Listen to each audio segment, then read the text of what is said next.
Kerala university BCom പ്രോഗ്രാമിലെ financial management എന്ന സബ്ജക്റ്റിന് എക്സാമിനേഷന് useful ആകുന്ന രീതിയിലുള്ളൊരു എക്സാം ഓറിയൻറ്റഡ് ക്ലാസ്സാണ് നമ്മളിവിടെ സ്റ്റാർട്ട് ചെയ്യാൻ പോകുന്നത്. സോ ഈ ഒരു ക്ലാസ് ഞാൻ സ്ട്രക്ചർ ചെയ്തിരിക്കുന്നത് കഴിഞ്ഞ 3-4 വർഷത്തെ ക്വസ്റ്റ്യൻ പേപ്പർ നോക്കുമ്പോൾ ഓരോ ചാപ്റ്ററിൽ നിന്നും, അതായത് ഓരോ മൊഡ്യൂളിൽ നിന്നും പ്രധാനമായിട്ടും ചോദിക്കാൻ സാധ്യതയുള്ള ചില ക്വസ്റ്റ്യൻസും ചില ഫോക്കസ്ഡ് ഏരിയാസും വെച്ചിട്ടാണ് ഞാനിപ്പോൾ ഒരു ക്ലാസ് സ്ട്രക്ചർ ചെയ്തിരിക്കുന്നത്. ഓക്കെ, സോ ഈ ഒരു ക്ലാസ് കൊണ്ട് എയിം ചെയ്യുന്നത് നമുക്ക് ഫിനാൻഷ്യൽ മാനേജ്മെൻറ്റ് എന്ന ഈ ഒരു സബ്ജക്റ്റിൽ പഠിക്കാനുള്ള 5 മൊഡ്യൂളില്ലേ, ആ 5 മൊഡ്യൂളിൽ ഏറ്റവും കൂടുതൽ പ്രധാനപ്പെട്ട, ഏറ്റവും പ്രാധാന്യത്തോടു കൂടി നമ്മൾ ഫോക്കസ് ചെയ്യേണ്ട ചില ഏരിയാസ് ഞാൻ അവതരിപ്പിക്കും. ചില ഏരിയാസൊക്കെ ഞാൻ തന്നെ അങ്ങ് പഠിപ്പിക്കും, മറ്റു ചില ഞാൻ സജസ്റ്റ് ചെയ്ത് തരാം. കാര്യം നമുക്കൊരു വൈഡ് ഏരിയ എടുത്ത് വെച്ച് ഫുള്ളായിട്ട് പഠിപ്പിക്കാൻ ഈ ഒരു സെഷനിൽ പറ്റില്ല. കാര്യം ഓൾറെഡി ഈ ഒരു സബ്ജക്റ്റ് എനിക്ക് പെയ്ഡ് ട്യൂഷനായിട്ട് പോയിട്ടുള്ളതാണ്. അപ്പോൾ ഞാൻ ആ ട്യൂഷൻ എടുത്തിരിക്കുന്ന അത്രയും ഡെപ്തിൽ വീണ്ടും ഒന്നും കൂടി ഇവിടെ നിങ്ങൾക്ക് എടുക്കുന്ന കാര്യം ബുദ്ധിമുട്ടാണ്. അപ്പോൾ ഞാൻ ഉദ്ദേശിക്കുന്ന ഇതാണ്, ഈ കംപ്ലീറ്റ് സബ്ജക്റ്റും നിങ്ങളുടെ മുമ്പിൽ ഒരു ഓവറോൾ ഒരു ഐഡിയ തരികയാണ്. ഓരോ മൊഡ്യൂളിലും പ്രധാനമായിട്ട് എന്തൊക്കെയാണ് പഠിക്കേണ്ടത്. തീർച്ചയായിട്ടും യൂസ്ഫുൾ ആകും. കാര്യം അത്രയും യൂസ്ഫുൾ അല്ല എന്നുണ്ടെങ്കിൽ ഞാൻ ഇങ്ങനെ സെഷൻ ചെയ്യത്തില്ല. ഇതിനു മുമ്പ് നമ്മളിതുപോലെ ഒരുപാട് സബ്ജക്റ്റ് ചെയ്തിട്ടുണ്ട്. അതെല്ലാം തന്നെയും കേട്ടവർക്ക് വളരെ യൂസ്ഫുള്ളാണ്. സോ ഒരു കാര്യം ഉറപ്പിക്കാം, എൻ്റെ ഈ ഒരു ക്ലാസ്സും കേട്ടിട്ട് ഞാൻ ആ പറയുന്ന സജഷനും കൂടെ ജസ്റ്റ് ഒന്ന് നോക്കാമെന്നുണ്ടെങ്കിൽ നിങ്ങൾക്ക് നല്ലൊരു സ്കോർ ചെയ്യാൻ പറ്റും. ഓക്കെ, സോ ക്ലാസ് തുടങ്ങുന്നതിന് മുൻപായിട്ട് ഞാൻ 2 കാര്യം നിങ്ങളോട് ആവശ്യപ്പെടുകയാണ്. 2 കാര്യം പറഞ്ഞിട്ടാണ് ഞാൻ ക്ലാസ് തുടങ്ങാൻ പോകുന്നത്. ഒന്നാമത്തെ കാര്യം എന്ന് പറയുന്നത്, ഞാനൊരു ക്വസ്റ്റ്യൻ പേപ്പർ കാണിച്ചു തരാം. ഇത് കഴിഞ്ഞ വർഷത്തെ ക്വസ്റ്റ്യൻ പേപ്പർ ആയിരുന്നു. ഓക്കെ, നിങ്ങളുടെ സീനിയേഴ്സ് പരീക്ഷ എഴുതിയൊരു ക്വസ്റ്റ്യൻ പേപ്പർ ആയിരുന്നു. ഈ സെക്ഷൻ ഡി ആണ് എടുത്ത് വെച്ചിരിക്കുന്നത്.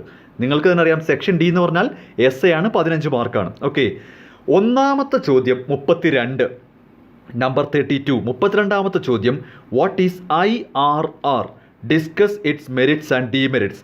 സീരിയസ്ലി പറയുകയാണ്, ഈ ഒരു ചോദ്യം മിക്കവാറും ഒരു കുട്ടി പോലും അറ്റൻഡ് ചെയ്യാൻ ചാൻസ് കുറവാണ്. കാര്യം IRR എന്ന ടോപ്പിക്ക് തന്നെ പലരും അത്രയ്ക്ക് അങ്ങോട്ട് പഠിക്കത്തില്ല. തീർച്ചയായിട്ടും അതിൻ്റെ മെറിറ്റും ഡീമെറിറ്റും കൂടെ 15 മാർക്കിന് അവതരിപ്പിക്കാൻ പറഞ്ഞാൽ ഈ ഒരു ഓപ്ഷൻ പലരും, നിങ്ങളുടെ സീനിയേഴ്സിൽ പലരും ഇത് ഡ്രോപ്പ് ചെയ്യാണ് ചെയ്യുന്നത്. അപ്പോൾ ആ ഒരു ഓപ്ഷൻ അവിടെ നിൽക്കട്ടെ, അത് IRR ആയിരുന്നേ. അടുത്തത് ചോദിച്ചിരിക്കുന്നത്, cash management, receivables management, inventory management explain ചെയ്യുക. ഇത് വർക്കിംഗ് ക്യാപിറ്റൽ എന്ന മൊഡ്യൂളിലെ ചോദ്യമാണ്. ക്വസ്റ്റ്യൻ നമ്പർ 33 എന്ന് പറയുന്നത് വർക്കിംഗ് ക്യാപിറ്റൽ എന്ന മൊഡ്യൂളാണ്. 34-ൽ പറഞ്ഞിരിക്കുന്നത് അഡ്വാൻറ്റേജസ് ഓഫ് വർക്കിംഗ് ക്യാപിറ്റലാണ്. തീർച്ചയായിട്ടും അതും വർക്കിംഗ് ക്യാപിറ്റൽ എന്ന മൊഡ്യൂളിൽ നിന്നാണ് ചോദിച്ചിരിക്കുന്നത്. 35ാമത്തെ ചോദ്യം ഒരു പ്രോബ്ലം ആയിരുന്നു, 15 മാർക്കിൻ്റെ പ്രോബ്ലം ആയിരുന്നു. നമ്മൾ കണ്ടുപിടിക്കേണ്ടത് വർക്കിംഗ് ക്യാപിറ്റലാണ്. നമ്മൾ കണ്ടുപിടിക്കേണ്ടിയിരുന്നത് വർക്കിംഗ് ക്യാപിറ്റലാണ്. ഓക്കെ, സോ ഇവിടുന്ന് ഒരു കാര്യം മനസ്സിലായില്ലേ, നിങ്ങളുടെ സീനിയേഴ്സ് എഴുതിയ പരീക്ഷയിൽ എസ് 4 എണ്ണത്തിൽ 3 ചോദ്യവും വർക്കിംഗ് ക്യാപിറ്റൽ എന്ന മൊഡ്യൂളിൽ നിന്നായിരുന്നു. അപ്പോൾ ആദ്യം തന്നെ ഞാനൊരു ഇൻഫർമേഷൻ തരാം. ഈ ഫിനാൻഷ്യൽ മാനേജ്മെൻറ്റ് എന്ന് പറയുന്ന ഈ സബ്ജക്റ്റിൽ മിക്കവാറും ക്വസ്റ്റ്യൻ പേപ്പറിലും മെജോറിറ്റി എന്ന് പോലും അല്ല പറയേണ്ടത്, മോർ ദാൻ 70% മാർക്കിൻ്റെ ചോദ്യം, ഒരുപാട് ചോദ്യം. അതായത് നമുക്ക് ഫിനാൻഷ്യൽ മാനേജ്മെൻറ്റ് എന്ന സബ്ജക്റ്റിൽ വർക്കിംഗ് ക്യാപിറ്റൽ എന്ന മൊഡ്യൂൾ മാത്രം പഠിച്ചുകൊണ്ട് പോയാൽ പോലും നല്ല രീതിയിൽ സ്കോർ ചെയ്യാം എന്ന രീതിയിലാണ് പലപ്പോഴും ക്വസ്റ്റ്യൻസ് അറേഞ്ച് ചെയ്യുന്നത്. അപ്പോൾ നമ്മൾ ആ ഒരു ട്രെൻഡ് വിശ്വസിക്കുകയാണെങ്കിൽ വർക്കിംഗ് ക്യാപിറ്റൽ എന്നൊരു മൊഡ്യൂളുണ്ട്, അവിടെ നിന്നായിരിക്കും ഒരുപാട് ചോദ്യങ്ങൾ വരുന്നത്. ഓക്കെ, സോ അതിൻ്റെ മുന്നോടിയായിട്ട് ഞാൻ വർക്കിംഗ് ക്യാപിറ്റൽ എന്ന് പറയുന്ന മൊഡ്യൂളിൽ നിന്നും 1 മണിക്കൂറിലധികം വരുന്ന ഒരു ക്ലാസ് ഞാൻ ഓൾറെഡി മാസങ്ങൾക്ക് മുൻപ് തന്നെ അപ്ലോഡ് ചെയ്തിട്ടുണ്ട്. അതിനകത്ത് ഒരുപാട് കാര്യങ്ങൾ ഞാൻ പറയുന്നുണ്ട്. അത് കണ്ടിട്ടില്ലാത്തവർ ദയവേത് അതൊന്ന് കണ്ടു നോക്കണം. ഇതാണ് എനിക്ക് ആദ്യമായിട്ട് പറയാനുള്ളത്. വർക്കിംഗ് ക്യാപിറ്റൽ എന്ന മൊഡ്യൂളിൽ പ്രധാനപ്പെട്ട പല ടോപ്പിക്കുകളും കവർ ചെയ്യുന്ന രീതിയിൽ ഒരു ക്ലാസ് ഞാൻ മാസങ്ങൾക്ക് മുൻപ് തന്നെ യൂട്യൂബിൽ ഇട്ടിട്ടുണ്ട്. ചിലപ്പോൾ അന്ന് നിങ്ങളുടെ ശ്രദ്ധയിൽ പെട്ടില്ലെങ്കിലും ഇപ്പോഴെങ്കിലും അതൊന്ന് കയറി നോക്കണം. ഓക്കെ, അത് നോക്കാനായിട്ട് നിങ്ങൾ സെർച്ച് ചെയ്ത് ബുദ്ധിമുട്ടണ്ട. നിങ്ങളിപ്പോൾ ഈ കേട്ടുകൊണ്ടിരിക്കുന്ന എക്സാം ഓറിയൻറ്റഡ് ക്ലാസ് ഞാൻ ഏത് ഫോൾഡറിലാണോ സേവ് ചെയ്തിരിക്കുന്നത് അതേ ഫോൾഡറിൽ തന്നെ ഉണ്ട്. പ്ലേലിസ്റ്റ് നോക്കിയാൽ മതി. ഓക്കെ, സെയിം ഫോൾഡറാണ്. കൂടാതെ കമ്പാരിറ്റീവ്ലി ഒരു അല്പം പാടായിട്ടുള്ളൊരു ടോപ്പിക്കായി IRR. ഇപ്പോഴും പലർക്കും മനസ്സിലായിട്ടില്ല എന്താണ് ഈ IRR എന്ന്. ഈ ടോപ്പിക്കും IRR എന്ന ടോപ്പിക്കും ഒരു പ്രോബ്ലം വെച്ച് എക്സ്പ്ലെയിൻ ചെയ്ത് ഞാൻ ഈ സെയിം ഫോൾഡറിലും അതും കുറേ നാളുകൾക്ക് മുമ്പേ അപ്ലോഡ് ചെയ്തതാണ്. സോ IRRുമായിട്ട് ബന്ധപ്പെട്ടൊരു ക്ലാസ്സും വർക്കിംഗ് ക്യാപിറ്റലുമായിട്ട് ബന്ധപ്പെട്ടൊരു ക്ലാസ്സും ഞാൻ ഓൾറെഡി മാസങ്ങൾക്ക് മുൻപ് തന്നെ ഞാൻ നമ്മുടെ യൂട്യൂബിൽ അപ്ലോഡ് ചെയ്തിട്ടുണ്ട്. അത് നിങ്ങളൊന്ന് കേൾക്കണം.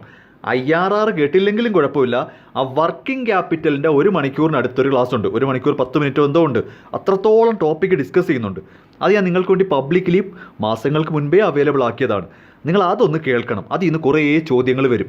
അപ്പോൾ ആ ഒരു ടോപ്പിക്ക്, ആ വർക്കിംഗ് ക്യാപിറ്റലിൻ്റെ അത്രയും ഒരു ടോപ്പിക്ക് ഞാൻ ഈ എക്സാം ഓറിയൻറ്റഡ് ക്ലാസ്സിനകത്ത് മെൻഷൻ ചെയ്യുന്നില്ല. അതുകൊണ്ടാണ് പറയുന്നത് മനസ്സിലാവുന്നുണ്ടോ പറയുന്നത്? വർക്കിംഗ് ക്യാപിറ്റലുമായിട്ട് ബന്ധപ്പെട്ടൊരു ക്ലാസ് ഓൾറെഡി ഇതിനകത്തുണ്ട്, അതൊന്ന് കാണണം. അതിനകത്ത് പറഞ്ഞിരിക്കുന്ന ടോപ്പിക്കുകളെല്ലാം പ്രധാനപ്പെട്ടതാണ്, ഒരുപാട് ക്വസ്റ്റ്യൻസ് വരും. ആ ഒരു ടോപ്പിക്ക് ഞാനിപ്പോൾ ഈ എക്സാം ഓറിയൻറ്റഡ് ക്ലാസ്സിനകത്ത് മെൻഷൻ ചെയ്യുന്നില്ല, അത് ഓൾറെഡി അവിടെ കേട്ടോണം. ഓക്കെ, ബാക്കി ചില ടോപ്പിക്കുകളായിരിക്കും ഞാനിവിടെ പറയാൻ വരുന്നത്. ഇതാണ് എനിക്ക് പറയാനുള്ള ഒന്നാമത്തെ കാര്യം. രണ്ടാമത്തെ കാര്യം എന്താണെന്നല്ലേ, ഞാനിവിടെ ഈ ക്ലാസ് എടുക്കുന്നത് A+ വാങ്ങാൻ വേണ്ടിയോ വാങ്ങാൻ വേണ്ടിയോ അല്ല. അവർക്ക് സ്വന്തമായിട്ടിരുന്ന് 5 മൊഡ്യൂളും പഠിക്കാം, അത്തരം കുട്ടികളെ വേണ്ടിയല്ല ഇത് പറയാൻ കാര്യം. ഞാനിപ്പോൾ ഈ ഒരു ക്ലാസ്സിനകത്ത് കുറേ ടോപ്പിക്സുകൾ മെൻഷൻ ചെയ്യും, അത് പഠിക്കണം, ഇത് പഠിക്കണം, അത് പ്രധാനപ്പെട്ടതാണ്, അങ്ങനെ എന്നൊക്കെ. അപ്പോൾ ഞാൻ മെൻഷൻ ചെയ്യാത്ത കുറച്ച് ടോപ്പിക്സ് കാണും. സ്ഥിരമായിട്ട് എനിക്കൊരു ബുദ്ധിമുട്ടുണ്ടാക്കുന്നത്, ഞാൻ ഈ ക്ലാസ് എടുക്കുന്നത്, ഞാൻ പറഞ്ഞല്ലോ, ഒരു അവസാന ആശ്വാസം എന്ന രീതിയിലാണ് ഈ ക്ലാസ് എടുക്കുന്നത്. അപ്പോൾ ഞാനിതിൽ മെൻഷൻ ചെയ്യാത്ത ടോപ്പിക്കുകൾ ഇങ്ങോട്ട് മെസ്സേജ് അയച്ചിട്ട്, അപ്പോൾ ഇത് പഠിക്കണ്ടല്ലേ സാർ, അപ്പോൾ ഇത് പഠിക്കണ്ടേ. ഞാൻ നിങ്ങളോട് ഒന്നും പഠിക്കണ്ട എന്നൊന്നും പറഞ്ഞിട്ടില്ല. ഞാൻ ഈ പറയുന്ന ടോപ്പിക്കുകൾ പഠിക്കുക, നിങ്ങൾക്ക് നല്ലൊരു സ്കോർ ചെയ്യാൻ പറ്റും. ഉടനെ കുറേ കുട്ടികൾ എന്നെ ബുദ്ധിമുട്ടിക്കുന്നത്, ഞാനിവിടെ മെൻഷൻ ചെയ്യാത്ത ടോപ്പിക്കുകൾ ഉടനെ ചറപറ മെസ്സേജ് അയക്കും, അപ്പോൾ ഇത് വേണ്ടല്ലേ. അത് പഠിക്കേണ്ടതെന്നുള്ളത് നിങ്ങളുടെ ഇഷ്ടമാണ്. ഞാൻ പറയുന്നത് സബ്ജക്റ്റ് ഫുള്ള് പഠിക്കണമെന്നാണ് എപ്പോഴും.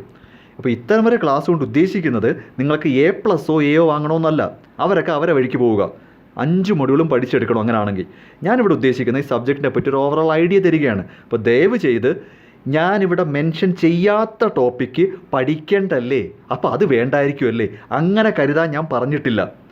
ഇത് സ്ഥിരം എനിക്കുണ്ടാകുന്നൊരു ബാഡ് എക്സ്പീരിയൻസ് ആണ്. ഒരു ഇത്തരത്തിലൊരു ക്ലാസ് എടുത്തു കഴിഞ്ഞാൽ ഉടനെ മെസ്സേജ് വരുന്നത്, അപ്പോൾ ഈ രണ്ടാമത്തെ ടോപ്പിക്ക് ഇത് വേണ്ടല്ലേ, അപ്പോൾ നാലാമത്തത് നമ്മൾ പഠിക്കണ്ടല്ലേ. അങ്ങനെ ഞാൻ പറയുന്നില്ലല്ലോ. പ്രധാനപ്പെട്ട കുറച്ച് ടോപ്പിക്സുകൾ പറഞ്ഞുതരാം, അത്രയും ഞാൻ പറഞ്ഞോളൂ. മറ്റ് ടോപ്പിക്കുകൾ നിങ്ങൾ പഠിക്കാതിരിക്കുക, അത് നിങ്ങളുടെ ഇഷ്ടമാണ്. ഓക്കെ, ഞാൻ മെൻഷൻ ചെയ്യുന്ന ഒരു അധ്യാപന രീതിയിൽ ഞാൻ എപ്പോഴും പറയുന്നത് ഒരു സബ്ജക്റ്റ് മൊത്തം പഠിക്കണമെന്ന് തന്നെയാണ്. ഓക്കെ, അപ്പോൾ നമുക്ക് തുടങ്ങാം. അപ്പോൾ ഫിനാൻഷ്യൽ മാനേജ്മെൻറ്റ് എന്ന സബ്ജക്റ്റിനകത്ത് ഫസ്റ്റ് ഓഫ് ഓൾ നമ്മൾ കരുതുന്നത്, ആദ്യം നമുക്ക് ഈ സബ്ജക്റ്റിനെ പറ്റി നല്ലൊരു ഐഡിയ വേണം. ആ ഐഡിയ ഞാനിപ്പോൾ തരാം. ഈ സബ്ജക്റ്റ് ഒരു മുക്കും മൂലയും മനസ്സിലാവാതെ, ഒന്നും മനസ്സിലാവാതെ എവിടുന്നെങ്കിലുമൊക്കെ എടുത്ത് വായിച്ചാൽ നിങ്ങൾക്കൊന്നും ക്ലിയർ ആവത്തില്ല.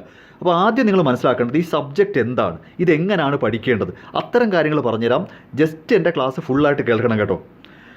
ഫസ്റ്റ് ഓഫ് ഓൾ, ഫിനാൻഷ്യൽ മാനേജ്മെൻറ്റിനേക്കാളും പ്രധാനപ്പെട്ടത് ഫിനാൻസ് ആണ്. ഫിനാൻഷ്യൽ മാനേജ്മെൻറ്റ് പിന്നെ വരുന്നത്. ഈ ബിസിനസ് ഫിനാൻസ് എന്താണെന്ന് ചോദിക്കും, 1 മാർക്കിൻ്റെ ചോദ്യമാണ്, ചോദിച്ച് കാണാറുണ്ട്. ഈ ഫിനാൻസ് എന്ന് പറഞ്ഞാൽ പൈസ എന്നല്ല. പൊതുവെ എല്ലാവരും പറയും ഫിനാൻസ് എന്ന് പറഞ്ഞാൽ എന്താണ്, പൈസ അല്ല. ഫിനാൻസ് എന്ന് നമ്മൾ കൊമേഴ്സുകാരെ സംബന്ധിച്ച് ബിസിനസ് ഫിനാൻസ് എന്ന് ഉദ്ദേശിക്കുന്നത്, ബിസിനസ് ഫിനാൻസ് എന്ന് പറഞ്ഞാൽ നമുക്ക് ആവശ്യമുള്ള പൈസ പ്ലാൻ ചെയ്യുക, അത് റേസ് ചെയ്യുക, അത് കൺട്രോൾ ചെയ്യുക, അത് അഡ്മിനിസ്റ്റർ ചെയ്യുക. പണവുമായിട്ട് ബന്ധപ്പെട്ടുള്ള എല്ലാ ആക്ടിവിറ്റീസിനെയും കൂടെ ചേർത്താണ് ഈ ഫിനാൻസ് എന്ന് പറയുന്നത്. അപ്പോൾ ബിസിനസ്സിൽ ഫിനാൻസ് ചെയ്യുക എന്ന് പറഞ്ഞാൽ ബിസിനസ്സിന് എത്ര രൂപ വേണമെന്ന് പ്ലാൻ ചെയ്യുക, അത് റേസ് ചെയ്യുക, കൺട്രോൾ ചെയ്യുക, അഡ്മിനിസ്റ്റർ ചെയ്യുക. ഇത്തരം കാര്യങ്ങൾ, ഇത്രയും കാര്യത്തിൻ്റെ കോമ്പിനേഷനാണ് സത്യത്തിൽ ഫിനാൻസ് എന്ന് പറയുന്നത്. ഈ കാര്യങ്ങളെല്ലാം ചെയ്യുന്ന ആക്ടിവിറ്റിയാണ് ഫിനാൻഷ്യൽ മാനേജ്മെൻറ്റ്. അപ്പോൾ ഫിനാൻസ് മാനേജ് ചെയ്യുന്നതാണെന്ന് പെട്ടെന്ന് പറഞ്ഞാൽ പലരും വിചാരിക്കുന്നത്, അതെ ഫിനാൻസ് മാനേജ് ചെയ്യുന്നു, പൈസ മാനേജ് ചെയ്യുന്നു. പൈസ മാനേജ് ചെയ്യുന്നതെന്നല്ല പിള്ളേരെ, ബിസിനസ് ഫിനാൻസ് എന്താണെന്ന് ആദ്യം പഠിക്കണം. അത് പഠിക്കാതെ മുമ്പോട്ട് പോയിട്ടൊരു കാര്യമില്ല. ബിസിനസ് ഫിനാൻസ് എന്ന് പറഞ്ഞാൽ പണമെന്നല്ല. ബിസിനസ് ഫിനാൻസ് എന്ന് പറഞ്ഞാൽ all the activities related to planning, raising, controlling and administration of ഫണ്ടാണ്. നമുക്ക് എത്ര രൂപ വേണം, അത് എവിടുന്ന് കണ്ടെത്താം, അതെങ്ങനെ കൺട്രോൾ ചെയ്യാം, അതെങ്ങനെ ഉപയോഗിക്കാം തുടങ്ങിയ കാര്യങ്ങളെല്ലാം ചെയ്യുന്നതാണ് ഈ ബിസിനസ് ഫിനാൻസ്. ആ ആക്ടിവിറ്റിയാണ് ബിസിനസ് ഫിനാൻസ്. അത് നടപ്പിലാക്കുന്നതിനെയാണ് ഫിനാൻഷ്യൽ മാനേജ്മെൻറ്റ് എന്ന് പറയുന്നത്. കണ്ടോ, planning and control of finance firms financial resources. ഇപ്പോൾ ബിസിനസ് ഫിനാൻസ് എന്ന് പറയുന്നത് ഫിനാൻസ് എത്ര വേണം, എവിടുന്ന് കണ്ടെത്താം, എങ്ങനെ ഉപയോഗിക്കാം തുടങ്ങിയ ആക്ടിവിറ്റീസാണ്. അത് നടപ്പിലാക്കുന്നതിനെയാണ് ഫിനാൻഷ്യൽ മാനേജ്മെൻറ്റ് എന്ന് പറയുന്നത്. ഇപ്പോൾ 1 മാർക്കിന് ചോദിക്കാവുന്ന 2 ചോദ്യങ്ങളാണ്, വാട്ട് ഈസ് ബിസിനസ് ഫിനാൻസ് അല്ലെങ്കിൽ വാട്ട് ഈസ് ഫിനാൻഷ്യൽ മാനേജ്മെൻറ്റ്. ഇതൊക്കെ സാധാരണ കണ്ടുവരുന്നതാണ്.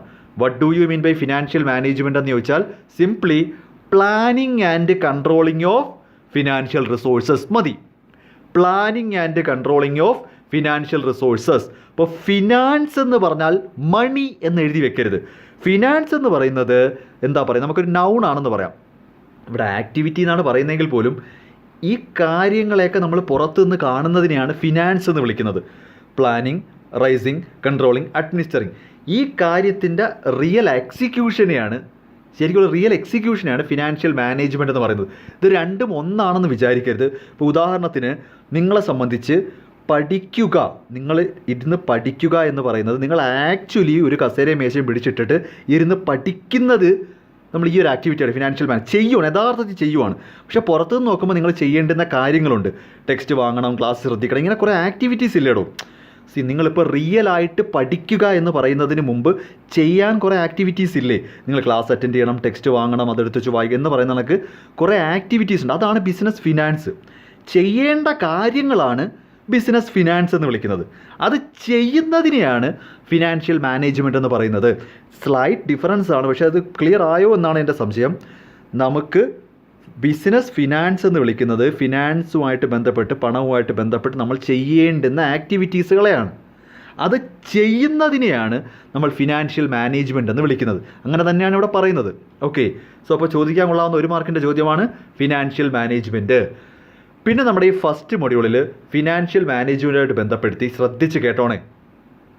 ഈ അഡ്വാൻറ്റേജസ് ഓഫ് ഫിനാൻഷ്യൽ മാനേജ്മെൻറ്റോ, നീഡ് ഓഫ് ഫിനാൻഷ്യൽ മാനേജ്മെൻറ്റോ, സിഗ്നിഫിക്കൻസ് ഓഫ് ഫിനാൻഷ്യൽ മാനേജ്മെൻറ്റോ ഒക്കെ ചോദിച്ചു കഴിഞ്ഞാൽ കുറേയൊക്കെ യുക്തിപരമായിട്ടങ്ങ് എഴുതാം.